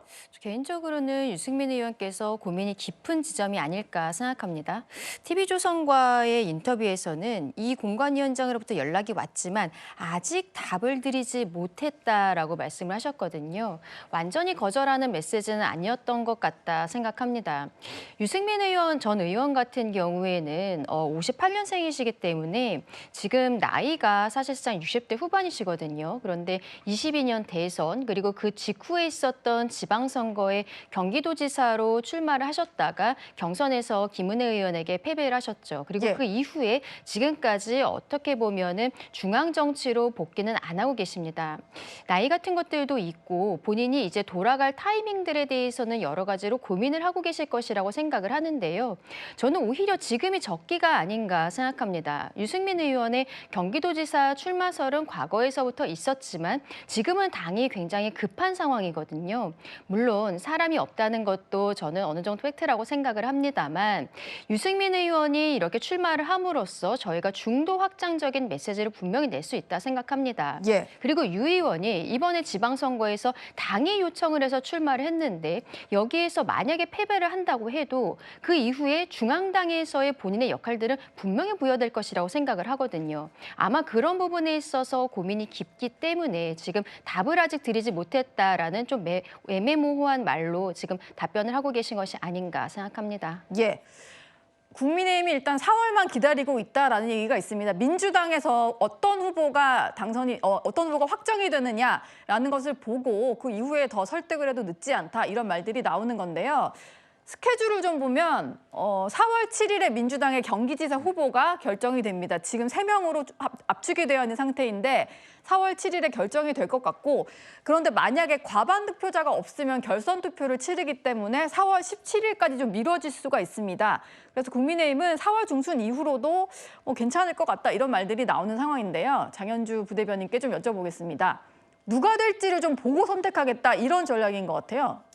글쎄요, 이런 걸 전략이라고 할 수 있는지 잘은 모르겠습니다. 국민들이 보시기에 그리고 경기도민들이 보시기에는 참으로 국민의힘의 공천 과정이 무기력하고 또 무책임하다라는 생각이 들 것 같은데요. 지금 민주당으로서는 공천 과정이 하나씩 진행되고 있습니다. 아시다시피 예비 경선을 거쳐서 이제 본 경선이 4월 5일부터 7일까지로 예정되어 있고요. 예. 과반의 후보가 나오지 않는다라고 한다면 결선을 거쳐서 4월 17일에 결국 공천 후보자가 나오는 그런 구조로 지금 진행이 되고 있고 그 과정에서 후보들마다 본인들의 정책이라든지 비전이라든지 그리고 앞으로 경기도를 위해 어떤 일을 하겠다라는 부분들에 대해서 목소리를 내고 있습니다. 예. 이런 과정들이 저는 하나하나 흥행의 과정으로 모여서 결국 경기도민들과 국민들의 많은 관심을 받게 되고 있다. 그리고 많은 관심을 받고 있다라고 생각을 하고 있는데 그에 비해서 지금 국민의힘에서는 사실상 인물난을 겪고 있고 그 과정에서 유승민 전 의원에 대해서 러브콜을 보냈지만 사실상 지금으로서는 반응이 좀 차가운 것 아닌가라는 생각 듭니다. 유승민 전 의원 입장에서 생각해 보면 사실상 아쉬울 때 되니까 본인을 찾는 모양새가 된다면 좀 불편하거나 다소 불편할 수도 있겠다라는 생각도 들고 그리고 적어도 유승민 전 의원이 뭔가 출마의 결심을 굳힌다거나 아니면 출마를 하기 위한 명분 정도는 만들어줘야 될 텐데 지금의 장동혁 대표와 그리고 국민의힘의 지도부가 과연 유승민 전 의원이 생각하는 방향의 보수의 모습인지 이런 부분부터 좀 돌아봐야 되는 것 아닌가라는 생각 듭니다. 예. 지금 더불어민주당은 지금 보시는 것처럼 김동연 현 경기지사입니다. 김동연 지사, 추미애 의원, 한준호 의원 간의 3파전이 벌어지고 있고 국민의힘 같은 경우도 양양자 최고위원, 함진규 전 의원 이렇게 두 사람이 공천 신청을 한 상태인데 당에서는 더 경쟁력 있는 후보를 좀 찾아보겠다라고 하면서 지금 유승민 전 의원이 거론되는 그런 상황입니다. 그런데 여의도 일각에서는요. 김동연 지사가 민주당 후보가 되면 좀 어떨지 모르겠지만 추미애 의원이 될 경우에는 해볼 만하다. 유승민 전 의원을 추미애 의원과 붙여서 이겨볼 수도 있을 것 같다. 이런 말들이 좀 나오는 것 같아요. 박지원 최고위원님. 이거 저만 들은 얘기인가요? 아니면 여의도에 좀 떠도는 얘기인가요? 저도 여의도에 오래 있지는 않아서 잘 모르겠습니다. 근데 예. 민주당에서는 사실 국민의힘과 다르게 시스템상으로 공천 방식이 정해져 있기 때문에 어떤 후보가 나올지를 미리 예상해서 상대적으로 전략적으로 더 나은 후보를 고른다 이런 것 자체가 불가능한 상황이거든요. 예. 그래서 뭐 현재로서는 이제 예비 경선 통한 변경선을 통해서 어떤 후보들 간에 선출이 되실 것이고 국민의힘처럼 특정 후보를 상대하기 위해서 좋은 후보가 있다면 뭐 컷오프도 불사한다, 영입도 불사한다 이런 식으로 선거 전략이 짜여져 있지 않기 때문에 어느 후보가 당선이 되시든지 간에 경선 통해서 후보로 공천이 되시든지 간에 국민의힘 상대 후보와 최선을 다해서 겨루실 거라고 생각하고 다만 유승민 후보께서 출마하실지에 대해서는 사실 저도 좀 의문이 많습니다. 왜냐하면 그동안에 국민의힘에서 사실상 구석에 내방쳐왔다고 표현해야 될까요? 그렇게 해왔다가 이제 와서 이렇게 요청을 드리는 것도 예의가 아니다라고 느끼실 것 같고 또 유승민 의원께서 만약에 좀 가능성이 있는 판이다라고 생각을 하시면 지금처럼 뭐 묵묵부답이거나 아니면 뭐 보수 통합을 먼저 해와라라고 조건을 제시한다든지 이런 식으로 나오지는 않을 것 같아요. 그러니까 보수 통합을 해오라는 이야기는 사실 당신들이 이렇게 판을 어지럽혀 놨으니 나는 거기 가서 굳이 소방수 역할을 하고 싶지 않다라는 말을 애둘러 표현한 것이라고 생각하고, 근데 정말로 본인이 자신감이 있고 할 의사가 있었다라고 하면 내가 보수 통합을 위해 나서겠다라고 해서 뛰어들 수도 있는 거지 않습니까? 예. 그렇게 하지 않는 것으로 봐서는 현재로서는 등판 가능성은 전 낮다라고 보고 있습니다. 네. 국민의힘 상황은 이렇고요. 민주당은 한창 경선이 진행되고 있습니다. 서로 견제가 오가고 있는데요. 목소리 듣고 오겠습니다. 행동으로 우리 이재명 정부 성공을 위해서 뒷받침하고 일 잘하는 도지사로서 그런 것들을 하겠다는 다시 한번 호세 말씀드립니다. 도정에 집중을 하기 위해서는 도지사가 제가 볼 때는 목표여야 되는데 추미애 대표님께서 도지사가 최종적인 목표는 아니지 않습니까? 그러면 도지사를 제대로 하겠느냐 이런 우려가 있을 수도 있다. 근데 그렇게 말씀하시면 이재명 대통령이 그 길을 갔는데. 그렇긴 하죠. 한준호 후보가 추미애 의원은 경기도지사로 끝나지 않을 거기 때문에 도정에 집중하는 게 아니라 아마 이제 대권 도전을 할 것이고, 저는 제 책임을 다할 때까지, 제가 드린 약속을 다 할 때까지 그 자리에 머물고 성과로 증명해온 삶을 살아왔어요. 원래 당내 경선이 더 치열한 법인데요. 근데 최근에 이런 일이 좀 있었던 것 같아요. 비공개 득표율이 공개가 된 건데 예비 경선에서 이제 경기도 득표 상황이 좀 공개가 됐다라고 합니다. 추미애 예비 후보 측에서 좀 새어 나온 것 같은데, 원래는 공개가 되면 안 되는데 추미애 후보가 아주 높게 나왔다라는 것들이 좀 이제 밖으로 새어져 나오면서 더불어민주당 차원에서도 일단 이제 신고가 접수된 상태라서 한번 들여다보고 있다, 이런 상황인 것 같아요. 장현주 부대변인님, 네. 사실 이제 비공개라고 해도 뒤에서 다 정보가 돌기는 마련인데 이거 사실 하면 안 되는 거잖아요. 그렇죠. 일단 민주당의 당규상 그리고 이제 경선 과정과 관련된 규칙상에는 예비 경선에서 득표율이라든지 순위라든지 이런 부분들이 공개가 되지 않습니다. 그렇기 때문에 사실 지금 경기도 관련된 경선뿐만 아니라 다른 지역에서도 관련된 수치들이 언급되는 것, 이런 부분들이 좀 논란이 되고 신고가 들어오고 이런 또 과정들이 있는 것은 맞는데요. 사실 이번 지방선거에만 있었던 일은 아닌 것 같고, 예비 경선에 어떤 수치가 공개되지 않아야 되는데도 불구하고 이제 이런 부분들이 사실상 누설이 되거나 유출이 되거나 또는 허위의 사실들이 조작돼서 도는 경우, 이런 부분들은 과거에도 종종 있었던 일이었습니다. 당 차원에서는 관련된 부분들이 신고가 들어왔기 때문에 아마도 이제 사실 조사를 해볼 것이라고 생각이 들고요. 그렇기 때문에 이것만 가지고 지금 경선 자체가 잡음이 크거나 큰 불협화음이 있다, 이렇게 보기는 좀 어려울 것 같고, 그 과정 속에서, 경쟁의 과정 속에서의 어떤 예비 경선에서의 득표율, 이런 부분들이 조금은 예민하게 좀 이야기들이 나오고 있는 것 아닌가라는 생각이 드는데, 당으로서는 당연히 경선 과정에서의 작은 잡음도 있어서는 안 되고, 그래야만 경선 이후에 누가 후보자로 승리를 하더라도 패자도 인정하고 승자도 모두 다 화합할 수 있는 경선이 될 수 있습니다.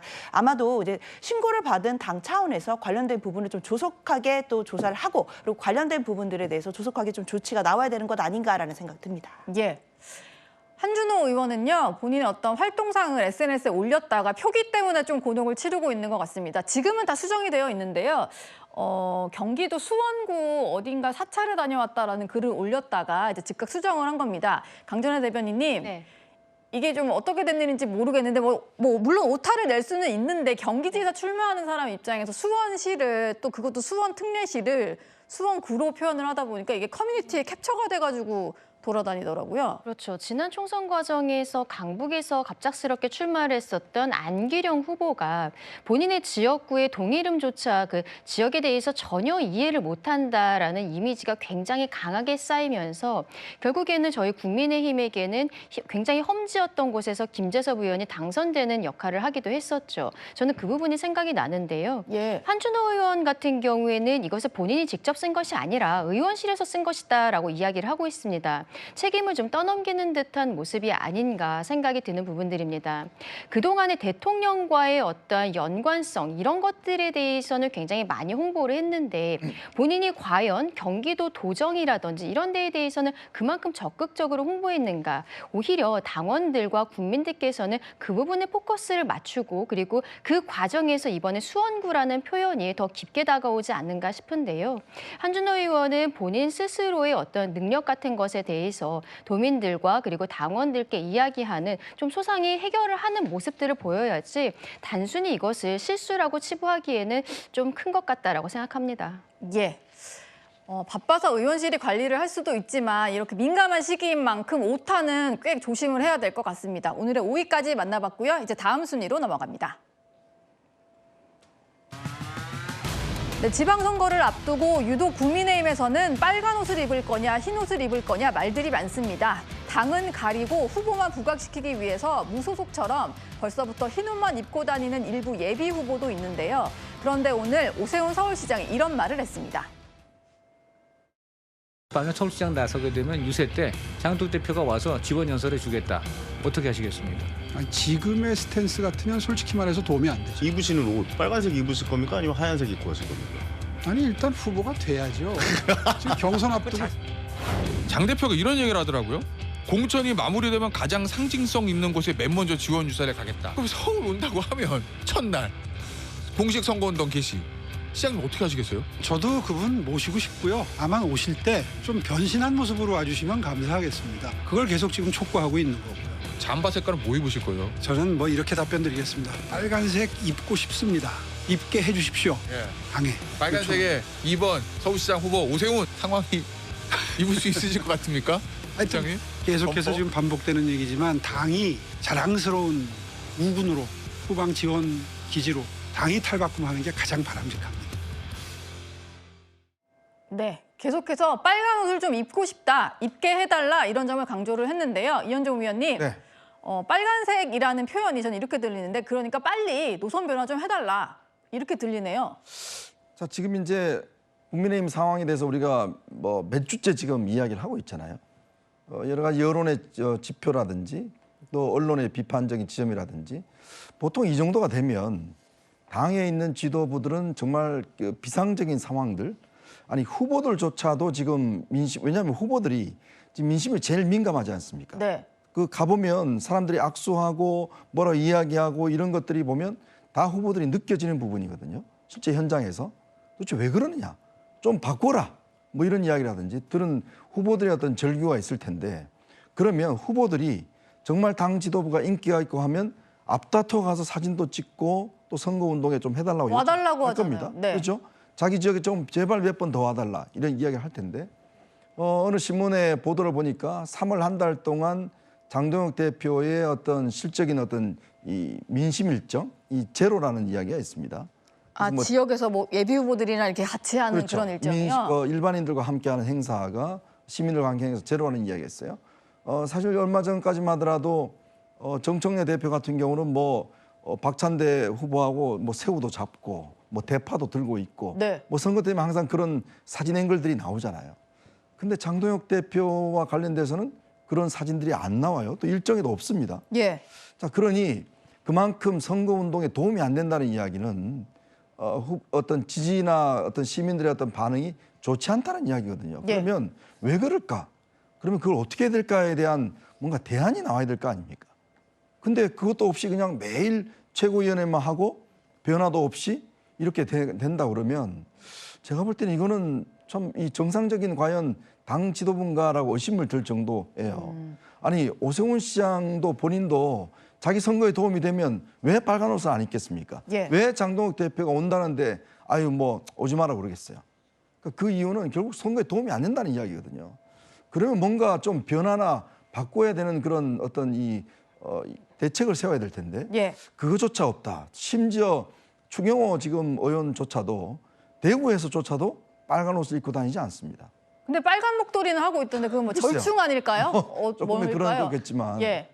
그러니까 이게 뭔가 그런 상황이라면 저는 뭔가 당에서 심각하게 좀 이 상황을 파악을 해야 되는데 글쎄요. 저는 좀 이 국민의힘 지도부나 지금 당 차원의 이 대응하고 있는 수준을 잘 이해를 못 하겠습니다. 예. 사실 이게 지방선거 얼마 안 남았는데 당대표를 유세에 부르실 겁니까? 이런 질문들을 언론이 하고 있다는 것도 참 정말 웃기기도 하지만 슬프기도 하고 뭐 그런 얘기인 것 같은데 오세훈 시장은 변신해서 오면 모시겠다라고 얘기를 했고 당내 지금 박수민 예비후보 같은 경우는 서울시민 눈높이에 맞을지 그 기준으로 판단해 보겠다. 또 빨간 옷을 입을 거냐는 질문에 윤희숙 예비후보는 점퍼는 있겠지만 당대표랑 지도부를 유세에 부를지는 여론을 좀 살펴보겠다 이런 얘기를 했습니다. 박지원 최고위원께 좀 여쭤볼게요. 민주당 입장에서는 오늘도 지역에 다녀오시고 파란 옷 안 입겠다는 후보는 아마 없을 것 같은데 뭐 빨간 옷을 입든 흰색 옷을 입든 국민의힘 후보인 거는 다 알려진 사실인데 이게 왜 이렇게 옷 색깔에 집착들을 하는 걸까요? 저도 그래서 처음에 백의종군 한다는 의미에서 하얀 옷을 입으시나 이런 생각도 했었거든요. 그러니까 사실 정당이라는 것이 그 후보자들에게는 든든한 이제 비빌 언덕이지 않습니까? 그래서 당의 프리미엄을 바탕으로 개인 후보의 이 기량은 사실 굉장히 적게 반영이 되는 구조인데 아마 현재 장동혁 지도부 하의 국민의힘 브랜드로서는 프리미엄을 많이 못 받는다라고 후보들이 많이 시위를 하고 계신 것 같습니다. 예. 저는 이제 그게 뭐 정당 후보로서 사실 적절한지는 좀 의문입니다. 어쨌든 오늘 장동혁 대표께서 어느 기사를 보니까 그런 이야기가 있더라고요. 민주당은 이재명 대통령 중심으로 똘똘 잘 뭉쳐서 공천을 치러가는 것 같은데 왜 이렇게 나를 주변으로 이렇게 똘똘 뭉치지 않느냐라고 조금 서운해하신 말씀도 하셨던 것 같은데 비공개 최고위 때 뭐 그런 얘기 있었다라는 보도가 있더라고요. 뭐라고 위로 말씀을 드려야 될지 모르겠는데 사실 뭐 당원들 입장에서는 또 그런 후보들에게 좀 서운하실 수도 있을 것 같거든요. 그래도 어쨌든 국민의힘이라는 브랜드를 가지고 나가는 만큼 조금은 그 지도부가 마음에 안 들거나 당대표에게 조금 서운한 감이 있더라도 가급적이면 자기가 그 정당의 지지 기반을 삼아서 나가는 후보라는 점을 조금 어필을 해주었으면 하는 마음이 있을 텐데 저렇게 자꾸 당대표를 흔들고 지도부와 거리를 두고 국민의힘 정체성이나 노선 가지고 투쟁하는 모습만 보여주는 것이 당원들로서는 좀 섭섭할 수 있겠다라는 생각이 제가 감정이입을 해보니까 드네요. 예. 국민의힘을 지지하는 분들은 제발 좀 이제 뭉쳐서 선거운동했으면 하는 바람이 있으실 것 같은데 빨간 옷 대신 흰색 옷을 입고 대구를 누볐던 주호영 의원은요. 오늘 가처분 신문에 출석을 했습니다. 계속해서 헤어질 결심을 하고 있는 것 같습니다. 저를 돕는 우리 이 비서진들하고 참모진들하고 한동훈 대표 측근들하고는 이야기를 좀 하는 걸로 알고 있는데 저하고 직접 만나거나 이야기 나눈 일은 없습니다. 제가 이 최종 공천이 탈락되고 무소속 결심을 하면 무소속끼리들이니까 서로 협력할 수밖에 없지 않겠습니까? 더구나 그 제 지역에 한동훈 대표가 오게 된다면 제 지지자들이 엄청나게 많으니까 저의 도움을 받아야 되겠지요. 가처분이 인용될 것을 전제로 가처분 신청을 한 거다라고 하긴 하지만 무소속 출마 가능성도 여전히 열려 있는 상태고요. 오늘은 새롭게 이런 사실을 공개를 했는데 참모진과 교감을 하고 있다. 한동훈 전 대표의 참모진과 함께 교감 중이다라는 얘기를 했습니다. 강전하 대변인님, 뭐 인정을 좀 하고 있는 것 같다는 생각이 좀 드는데요. 만약에 본인이 가처분이 기각이 될 경우에는 대구에서 무소속 연대도 좀 볼 수 있지 않을까라는 생각이 드네요. 근데 저는 현실적으로는 그렇게 되기는 어렵지 않을까 싶습니다. 왜냐하면은 주호영 의원이 무소속으로 출마를 하게 된다면 더 많은 분들의 표를 가지고 와야 하는데 오히려 한동훈 전 대표와 연대를 한다라고 하면은 한 전 대표에 대해서 반감을 가지고 계신 대구 지역의 주민분들은 또 그 표가 주호영 의원에 대한 호감과는 별개로 오지 않을 수도 있기 때문에 마이너스 정치가 될 수 있는 부분들도 분명히 있다라고 저는 개인적으로 생각을 하거든요. 주호영 의원은 어쨌든 오늘 가처분 신문기일이 있었고 재판부에서는 31일까지 자료를 제출하라라고 한 것을 보면은 아마 다음 주 정도면은 결정이 나오게 되지 않을까 싶습니다. 그리고 여기에서 인용되지 않는다면 본인은 무소속 출마를 강행하겠다라는 의지를 내비치고 있는 것으로 보이는데요. 글쎄요, 지금 6선으로서 대구에서 국민의힘으로서 이렇게 계속적으로 의원 활동을 해오셨던 분인데 이분이 만약에 이 정치 생활의 마지막에 있어서 이런 형태로 저희 당원들을 배신하는 행위로서 끝을 낸다는 것은 저는 우리 당에게도 굉장히 슬픈 일이 될 수 있다고 생각을 합니다. 개인적으로는 가처분 결정이 나오기 전에 언제든 취하를 할 수 있는 것이거든요. 취하를 하시고 하나가 되어서 함께 뛰는 모습을 보여주시는 것이 지금 당원들께서 원하시는 원팀이 되어서 싸워라. 여기에 맞는 것이 아닌가 생각을 하고요. 또 개인적으로는 인용 가능성이 높지 않다라고 생각하는 부분에 대해서도 말씀드리고 싶은데 물론 중진 컷오프라는 것에 있어서 중진이 왜 6선만 중진이냐, 3선, 4선은 중진이 아니냐라는 생각도 할 수 있겠습니다만 이정현 공관위원장이 이야기하는 것은 대구의 경제 상황이 너무 좋지 않기 때문에 그래서 경제를 부흥시킬 수 있는 기업가가 오는 것이 좋겠다고 생각한다. 이런 이야기를 하는 것이죠. 특정인을 염두에 둔 것으로 보여서 저는 그 부분은 좀 부적절하다고 생각합니다만 합니다만 어쨌든 대구의 경제 상황 그리고 당의 상황을 보았을 때는 이런 당의 자체적인 결정에 대해서는 법원에서 존중을 할 가능성이 좀 높다라고 생각을 합니다. 그리고 다시 말씀드리지만 주호영 의원께서 국민의힘으로서 원팀이 되는 모습을 당의 원로로서 보여줬으면 좋겠다 생각합니다. 근데 이제 자꾸 주호영 의원한테 뭐 해라 이 요구를 하는데 보통 이런 정도 당의 6선 정도의 그 중진을 컷오프할 때는 사전 작업을 합니다. 예를 들어 당 대표가 가서 설득을 한다든지 뭔가 어떤 이 예우를 한다든지 뭐 그런 방식을 통해서 다른 길을 모색할 수 있도록 예우를 하는데 이번에 하는 행태를 보면 그러니까 사람이란 게 마음에 일단 이게 어그러지면 결국은 이게 뭐 다른 게 안 보이잖아요. 자꾸 주호영 의원한테만 당신이 선당후사라고 그랬는데 그러면 장동혁 대표는 그거에 대해서 뭘 했어요? 이정현 공관위원장은 뭘 끝까지 그냥 컷오프 한다라고 이야기해버렸지 않습니까? 그러니까 이런 것들이 결국 정치란 게 사람이 하는 거거든요. 사람의 마음을 상하게 하면 사실은 뭐 어떻게 함께 하기가 어려워요. 근데 이번에 보면 지금 계속 컷오프 시키고 뭐 하는 이 행태를 보면 이거는 정치가 없는 것 같습니다. 사실 사전 정지 작업을 통해서 매끄럽게 진행할 수도 있었는데 그 과정이 아쉽다 이런 말씀까지 들었습니다. 이제 다음 순위로 넘어갑니다. 네, 국민의힘에 비교하면 참 잠잠한 민주당입니다만 여권 지지층을 세 부류로 나눈 유시민 전 이사장의 ABC론을 놓고 논란은 계속되고 있습니다. 대통령이 욕을 먹는 상황이 생길 수도 있고 지지율이 떨어질 수도 있어. 그럴 때 제일 먼저 누가 떨어져 나간다? B가 제일 먼저 떨어져. 어떤 분은 뭐 무죄 받고 지금 정치로 복귀했는데 단독 인터뷰에서 어마어마하게 띄우고 있어요. 조심해야 됩니다. 이재명 대통령과 민주당에 해될 사람들을 띄웁니다. 계속 몇 년 전부터. 그거 뭐 저는 판독기라고 봐요. 지금 뭐 일주일 내내 방송 이거 ABC로 한다고 말씀하셨잖아요. 그런 거를 던져주고 계세요, 계속. 그리고 더 심지어는 소강 국면으로 가고 있는데 가는 국면에 휘발유를 부어버리는 그런 상황인 것 같습니다.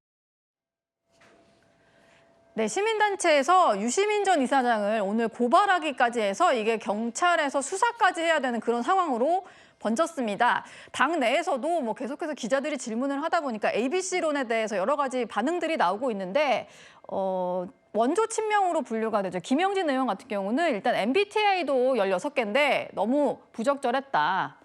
뭐 백바지와 난닝구 때처럼 당을 분열시키고 있느냐라고 하면서 조금 더 노골적으로 비판을 했습니다. 장현주 부대변인님, 이게 뭐 잠잠해질만 하면 또 유시민 전 이사장이 또 유튜브 출연을 하셔가지고 잠잠해지지가 않네요. 그렇죠. 지금 시민단체 고발로 인해서 정말 우려했던 상황까지 오는 것은 아닌가라고 좀 걱정이 되는 상황이기는 한데요. 사실은 뭐 ABC론 이런 부분 같은 경우에는 뭐 해석론이라든지 분석론 이런 걸로 존중은 받을 수 있겠지만 이것 자체가 갈등이나 분열의 재료로 쓰이고 있다라는 점에서는 좀 안타깝다라는 생각은 듭니다. 지금 그래도 다행인 것은 지금 당내에서 많은 의원들께서 뭐 개별적이지만 목소리를 내시면서 관련된 부분들을 좀 자제를 해야 된다. 그리고 말들을 서로 다 조심해야 된다라는 취지의 목소리를 계속 내주고 계시거든요. 그렇다고 한다면 사실상 뭐 ABC론 뭐 이런 부분들이 당내에서는 특히 당을 지지하시는 분들께서 지금 많은 또 설왕설래가 있는 것은 분명하지만 이것이 뭐 지방선거를 앞두고 뭐 극한 갈등으로 갈 가능성은 전 높지는 않다라고 보고 지금 지방선거를 앞두고 또 단합하고 또 우리가 분열하지 않는 모습을 또 국민들께 보여드려야 되기 때문에 그런 부분에 있어서만큼은 민주당 내 구성원들이 또 어느 정도 견해가 일치하는 것 아니겠나. 그래서 어느 정도 소강 국면으로 가고 있는 것 아닌가라는 생각도 듭니다. 네. 오늘 세종시당에서 진행된 최고위원회에서요. 정청래 대표가 이런 얘기했습니다. 선거에 해를 끼치는 가벼운 언행, 뭐 다 이긴 것처럼 말을 하는 언행들에 대해서 엄중 조치를 하겠다. 이게 당내 ABC론에 대해서 좀 논란이 커지니까 말들을 좀 조심하자라는 취지로 좀 해석이 되는데요. 현장에 계셨던 박지원 최고위원님, ABC론을 겨냥해서 한 말이 맞습니까? 저는 그렇게 느끼지는 않았습니다. 그러니까 말 그대로 이제 현재 이제 당 내에서 경선 과정이 되다 보니까 너무 과열이 되고 후보들 간에도요? 예, 후보들 간에 이제 과열이 되고 내지는 선거에 대해서 낙관하는 그런 발언이나 이런 것들을 통해서 혹시나 국민들의 마음을 빼앗기지 않을까 이런 것들을 걱정하는 차원에서 후보자들에게 그리고 선거 운동을 하는 사람들에게 엄중하게 조치를 하겠다는 취지지 뭐 ABC론을 뭐 처음에 만든 유시민 이사장의 경우에는 당내 인사도 아니고 정치인도 아니고 후보도 아닌데 당에서 엄중하게 조치하고 말 것이 없죠. 그래서 네. 뭐 ABC론을만 가지고 한 것은 아닌데 사실 ABC론뿐만 아니고 네. 여러 가지 구도나 차원에서 지금 후보 상호 간의 이제 비방이라든지 과도한 네거티브 이런 것들이 이제 당 전체 선거 구도에 영향을 줄 수 있기 때문에 그러한 악영향이 미치게 되는 행위를 자제하라라는 차원이고 실제로 그동안의 공천에 비해서는 잡음이 없다라고는 하지만 그래도 본인이 좀 억울하다라고 생각하는 분들이 간혹 타 후보를 공격하고 뭐 투서를 하고 그런 경우들이 생기기 때문에 그런 점을 좀 자제해달라라는 취지의 당부였습니다. 예. 오늘의 3위까지 한번 만나봤습니다. 이제부터는 순위가 더욱더 중요해집니다. 순위를 공개하기 전에요. 시청자 여러분들이 보내주신 댓글을 확인해 보겠습니다. 네, 15년간 수장은 아무나 못한다. 호텔신라 이부진 사장을 얘기하는 걸까요? 그 댓글 같은데요. 예. 트럼프는 카운트다운만 365일 세고 있나? 근데 이제는 좀 결단을 내리고 종전 협상으로 확실히 들어가야 되지 않을까 이런 생각이 좀 드네요. 다음 댓글입니다. 힘으로 제압하는 게 가장 무식한 것이다. 전쟁 중인 나라들을 향한 댓글 보내주셨고요. 12세 공부하는 소년을 어떻게 군에 배치시키냐. 이란에서 징집 연령을 낮추겠다는 보도가 나오는데 사실이 아니기를 좀 바라보겠습니다. 마지막 댓글입니다. 색깔로는 못 감춥니다. 네, 빨간색이든 흰색이든 뭐 당을 감출 수는 없으니까요. 이것도 잘 봉합이 됐으면 좋겠네요. 이제 1, 2위만 남겨놓고 있는데요. 절대 놓쳐서는 안 되는 2위부터 공개합니다. 네, 기름값이 지나치게 오르는 것을 막기 위해서 정부가 시행 중인 2차 석유 최고 가격제가 오늘 0시부터 적용됐습니다. 그러다 보니 어제 미리 주유소 찾는 발길도 이어졌습니다.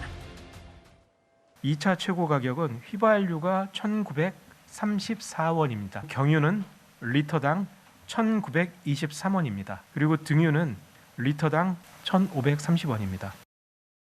기름값이 또 뭐 상한제 돼서 오른다 그래가지고 그래서 그 전에 미리 넣어놓으려고 넣고 있습니다. 올라가면 불안하죠, 솔직히. 계속 영업을 하다 보니까 300원 정도 차이 나면은 돈 10만 원은 그냥 차이가 나죠. 그러니까 부담이 상당히 될 수밖에 없는 거예요.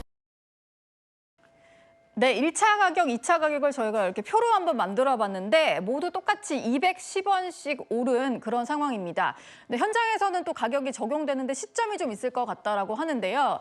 이인철 소장님께 좀 여쭤보겠습니다. 어제 넣으신 분들 입장에서는 오늘 하루 만에 오르니까 어제 넣길 잘했다 하실 수도 있을 것 같고 앞으로 기름값은 어떻게 되는 걸까요? 기름값은 지금이 가장 저렴하다. 계속해서 오를 수밖에 없습니다. 예. 저게 지금 정유사가 주유소에 공급하는 도매 가격이 2주 전보다 평균 210원이 올랐습니다. 그럼 저기에다가 주유소가 마진, 영업 마진을 붙이게 됩니다. 유통 마진뿐 아니라 임대료, 인건비를 붙이게 되면 리터당 휘발유는 2,000원을 넘어설 가능성이 높습니다. 네. 오늘 첫날인데도 보니까 전국적으로 한 20원 정도 플러스가 됐거든요. 기존에 분명히 재고가 있음에도 불구하고 벌써 오르기 시작했습니다. 예. 그러면 이번 주 지나서 다음 주 정도가 되면 리터당 2,000원이 현실화될 수밖에 없는데요. 정부가 이렇게 가격이 이제 하루 만에 200원 이상 뛰니까 유류세 인하폭을 더 확대했습니다. 네. 휘발유의 경우에는 지금 7%에서 15%, 경유와 LLPG의 경우에는 기존의 10%에서 25% 인하폭을 확대를 했지만 인하폭을 확대한다 하더라도 각각 휘발유는 한 65원, 그리고 경유는 87원 낮추는 효과가 있기 때문에 아마 다음 주까지 계속해서 기름값은 오를 수밖에 없는 구조입니다. 예. 정부도 계속해서 시장 가격을 안정화시키기 위한 노력을 하고 있습니다. 당분간은 대중교통을 좀 이용을 하는 것도 방법이 아닐까 싶은데 그런데 한 가지 고민이 있는데요. 국제 유가가 계속 들썩이다 보면 당연히 오를 수밖에 없는 게 항공권 가격인 것 같습니다. 중동 여파의 항공권 가격도 폭등을 했다라고 하는데 이게 뭐 우리나라 사례는 아니고 홍콩에서 영국까지 가는 게 560% 폭등했다 이런 얘기가 있어요. 아직은 휴가 시즌은 아닙니다만 미리 표 사두시려는 분도 계실 것 같은데요. 이인철 소장님. 네. 항공권 이것도 가격이 계속 들쭉날쭉할 것 같은데 전쟁 끝나도 계속 오를 수 있다는 전망이 있더라고요. 맞습니다. 이게 중동에 있는 사태가 이제 조기 종식되더라도 공급망 정상화에는 시차가 발생할 수밖에 없고요. 항공기 운영 비용의 3분의 1은 기름값입니다. 항공유 자체가 많이 올랐고요. 이런 전쟁으로 인해서 우회하고 있습니다. 그만큼 비행 시간이 늘어났고 여기에다가 항공이 불안하니 공급 자체가 줄고 있는 게 원인인데 말씀하셨던 것처럼 홍콩, 런던 왕복 비행기 평상시라면 70만 원에 갈 수 있었던 게 지금 500만 원. 560%가 폭등을 하고 있는데 네. 단순히 기름값이 오른 것만이 아니라 항공 두 가지가 있습니다. 항공권 가격이 오른 것도 있지만 유류 할증료가 매달 계산이 되는데 이게 역대 최고로 많이 올랐습니다. 아, 유류 할증료 때문이군요. 그렇습니다. 유류 할증료가 유럽 노선의 경우에는 왕복 50만 원에 가까울 정도로 올랐기 때문에 유류 할증료의 경우는 아낄 수가 있습니다. 발권일 기준, 티켓팅 날짜 기준이기 때문에 여름 휴가나 4, 5월 정도 이제 해외에 나갈 예정이 있다면 지금 발권하시기를 좀 권해드리고요. 아마 시차를 고려하게 되면 올 여름 그리고 가을까지는 항공권 가격이 금값 항공권 시대가 열릴 가능성이 높아졌습니다. 네, 살 거면 이거 미리 사는 게 좋은 것 같습니다. 2위까지 확인하셨고요. 마지막 1위 하나가 남아 있습니다. 바로 공개하겠습니다. 네, 중동 사태가 장기화되면서 산업 전반에 미치는 영향도 큽니다. 특히 산업의 쌀이라고 불리는 나프타 수급이 불안정해지면서 벌어지는 일들이 참 많은데요. 나프타가 대체 뭐길래 이런 일들이 벌어지는지 저희가 좀 짚어봤습니다. 가장 좀 이제 알게 된 것들은 비닐봉지 만들 때 나프타가 꼭 필요하다라는 거였고 보니까 침대 매트리스, 페인트라든지 비닐, 플라스틱 포장재에도 다 나프타가 들어간다고 하네요. 이 소장님, 네. 이렇게 놓고 보니까 생필품 중에 나프타가 안 들어가는 데가 없는 것 같아요. 맞습니다. 제과업계의 가장 근본적인 밀가루거든요. 근데 지금 플라스틱의 기본 재료가 뭐냐? 바로 나프타입니다. 그러니까 비닐봉지부터 시작을 해서 건축자재, 포장재 이르기까지 거의 모든 플라스틱 제품은 바로 나프타에서 오는데 예. 문제는 우리 수급이 좋지 않습니다. 국내 나프타 수요의 절반 가까이가 바로 수입에 의존하고 있는데 77%가 미들이스트, 중동산에 의존하고 있습니다. 그래서 지금 당장 걱정은 이 나프타가 수입이 돼야지 우리 공장 가동이 시작될 텐데 LG화학, 여천 NCC 이미 일부 공장을 닫고 있습니다. 네. 강제로 셧다운하고 있기 때문에 이렇게 물건을 못 만들게 되면 수요가 늘기 때문에 바로 이제 소비자 가격 인상이 이루어질 수 있다라는 점입니다.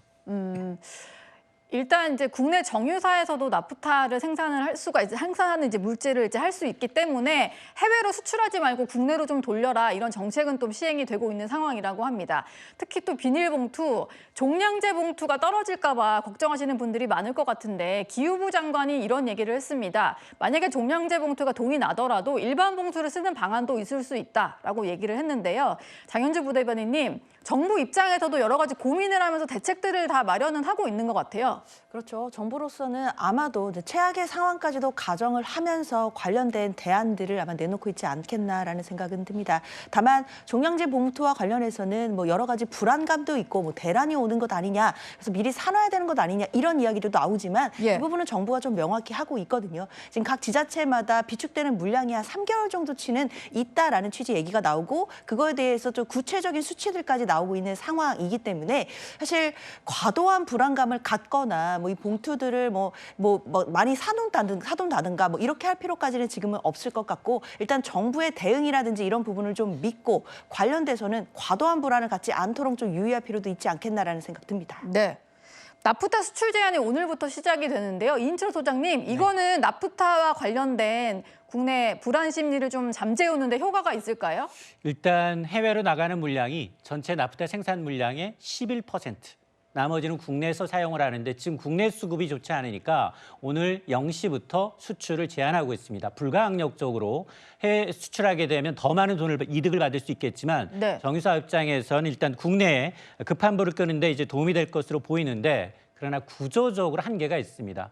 전체 물량의 11% 수출 물량을 수입으로 국내 내수로 돌린다 하더라도 여전히 중동 비중이 높은 상황에서 수출 물량만으로 전체 수급을 안정시키기엔 역부족이다. 따라서 이번 조치는 시간 벌기 위한 위기한 이제 대응에 가깝고 중동산 공급 차질이 이어진다면 상당히 추가적인 이제 수입선 다변화, 중동 이외에도 미국이라든가 아프리카라든가 동남아로 수입 다변화가 필요한 상황입니다. 예. 예전에 코로나가 한창 유행하기 시작했을 때 마스크 대란이 좀 떠오르는데 사실 그렇게까지 마스크를 당장 살 필요는 없었는데도 불구하고 많이들 찾다 보니까 동난 곳들이 참 많았던 기억이 납니다. 지금 인터넷상에서는 미리 사둬야 될 생필품 리스트가 돈다는 얘기가 있어요. 이현종 위원님. 네. 벌써부터 그럴 필요는 없을 것 같은데 저희가 뭐 전쟁 당사국도 아니고요. 이거 이 현상을 좀 어떻게 봐야 될까요? 그러니까 불안 심리죠. 아마 국민들도 이제 보시면서 특히 이제 일본하고 우리나라하고 좀 비교하는 측면이 많은 것 같아요. 예. 일본 같은 경우는 그렇게 어떤 이 사모으는 이런 형태가 없는데 우리 같은 경우는 이제 좀 그런 게 많이 있는 것 같습니다. 근데 이제 정부의 어떤 조치가 예를 들어서 좀 신뢰를 줘야 되는데 지금 뭐 어제 기후부 장관 이야기만 하더라도 쓰레기 봉투 같은 경우는 뭐 걱정이 없다. 쭉 이제 몇 달씩 있다 했는데 오늘 나오는 이야기는 그 뭐 일반 쓰레기 봉투로 할 수도 있다라는 이야기를 하는 걸 보면 네. 그러니까 뭔가 지금 공급 자체가 일단 이게 당장 뭔가 풀리더라도 공급이 될 수 없는 지금 상황이거든요. 왜냐하면 이 전황에 보면 이번에 중요한 시설들이 파괴가 많이 됐기 때문에 특히 LNG라든지 원유라든지 시설을 복구하는데 꽤 시간이 많이 걸립니다. 네. 그러면 그때까지만 하더라도 이게 지금 뭔가 필요한 것들을 지금 사놔야 되고 또 농촌 같은 경우 농번기지 않습니까? 당장 비닐 수요가 지금 굉장히 많잖아요. 비닐하우스 안에서 재배하는 것들이 많으니까요. 그러니까 횟집 같은 경우도 제가 보니까요. 횟집에 이 플라스틱 이 용기 같은 경우 이게 당장 지금 장사를 하려면 몇 달치를 좀 쟁겨놔야지만이 좀 안심을 할 수 있다고 그러더라고요. 예. 그러니까 그런 어떤 수요들이 일어나면서 당분간에 이런 수요를 지금 막기는 어렵지 않겠는가라는 생각이 또 듭니다. 네. 너무 과도한 불안을 할 필요는 없을 것 같고 정확한 상황을 알릴 필요도 있는 것 같습니다. 오늘 10가지 소식 모두 만나봤습니다. 저는 다음 주 월요일에도 여러분들의 저녁 파트너로 돌아오겠습니다. 뉴스탑10 마칩니다. 고맙습니다.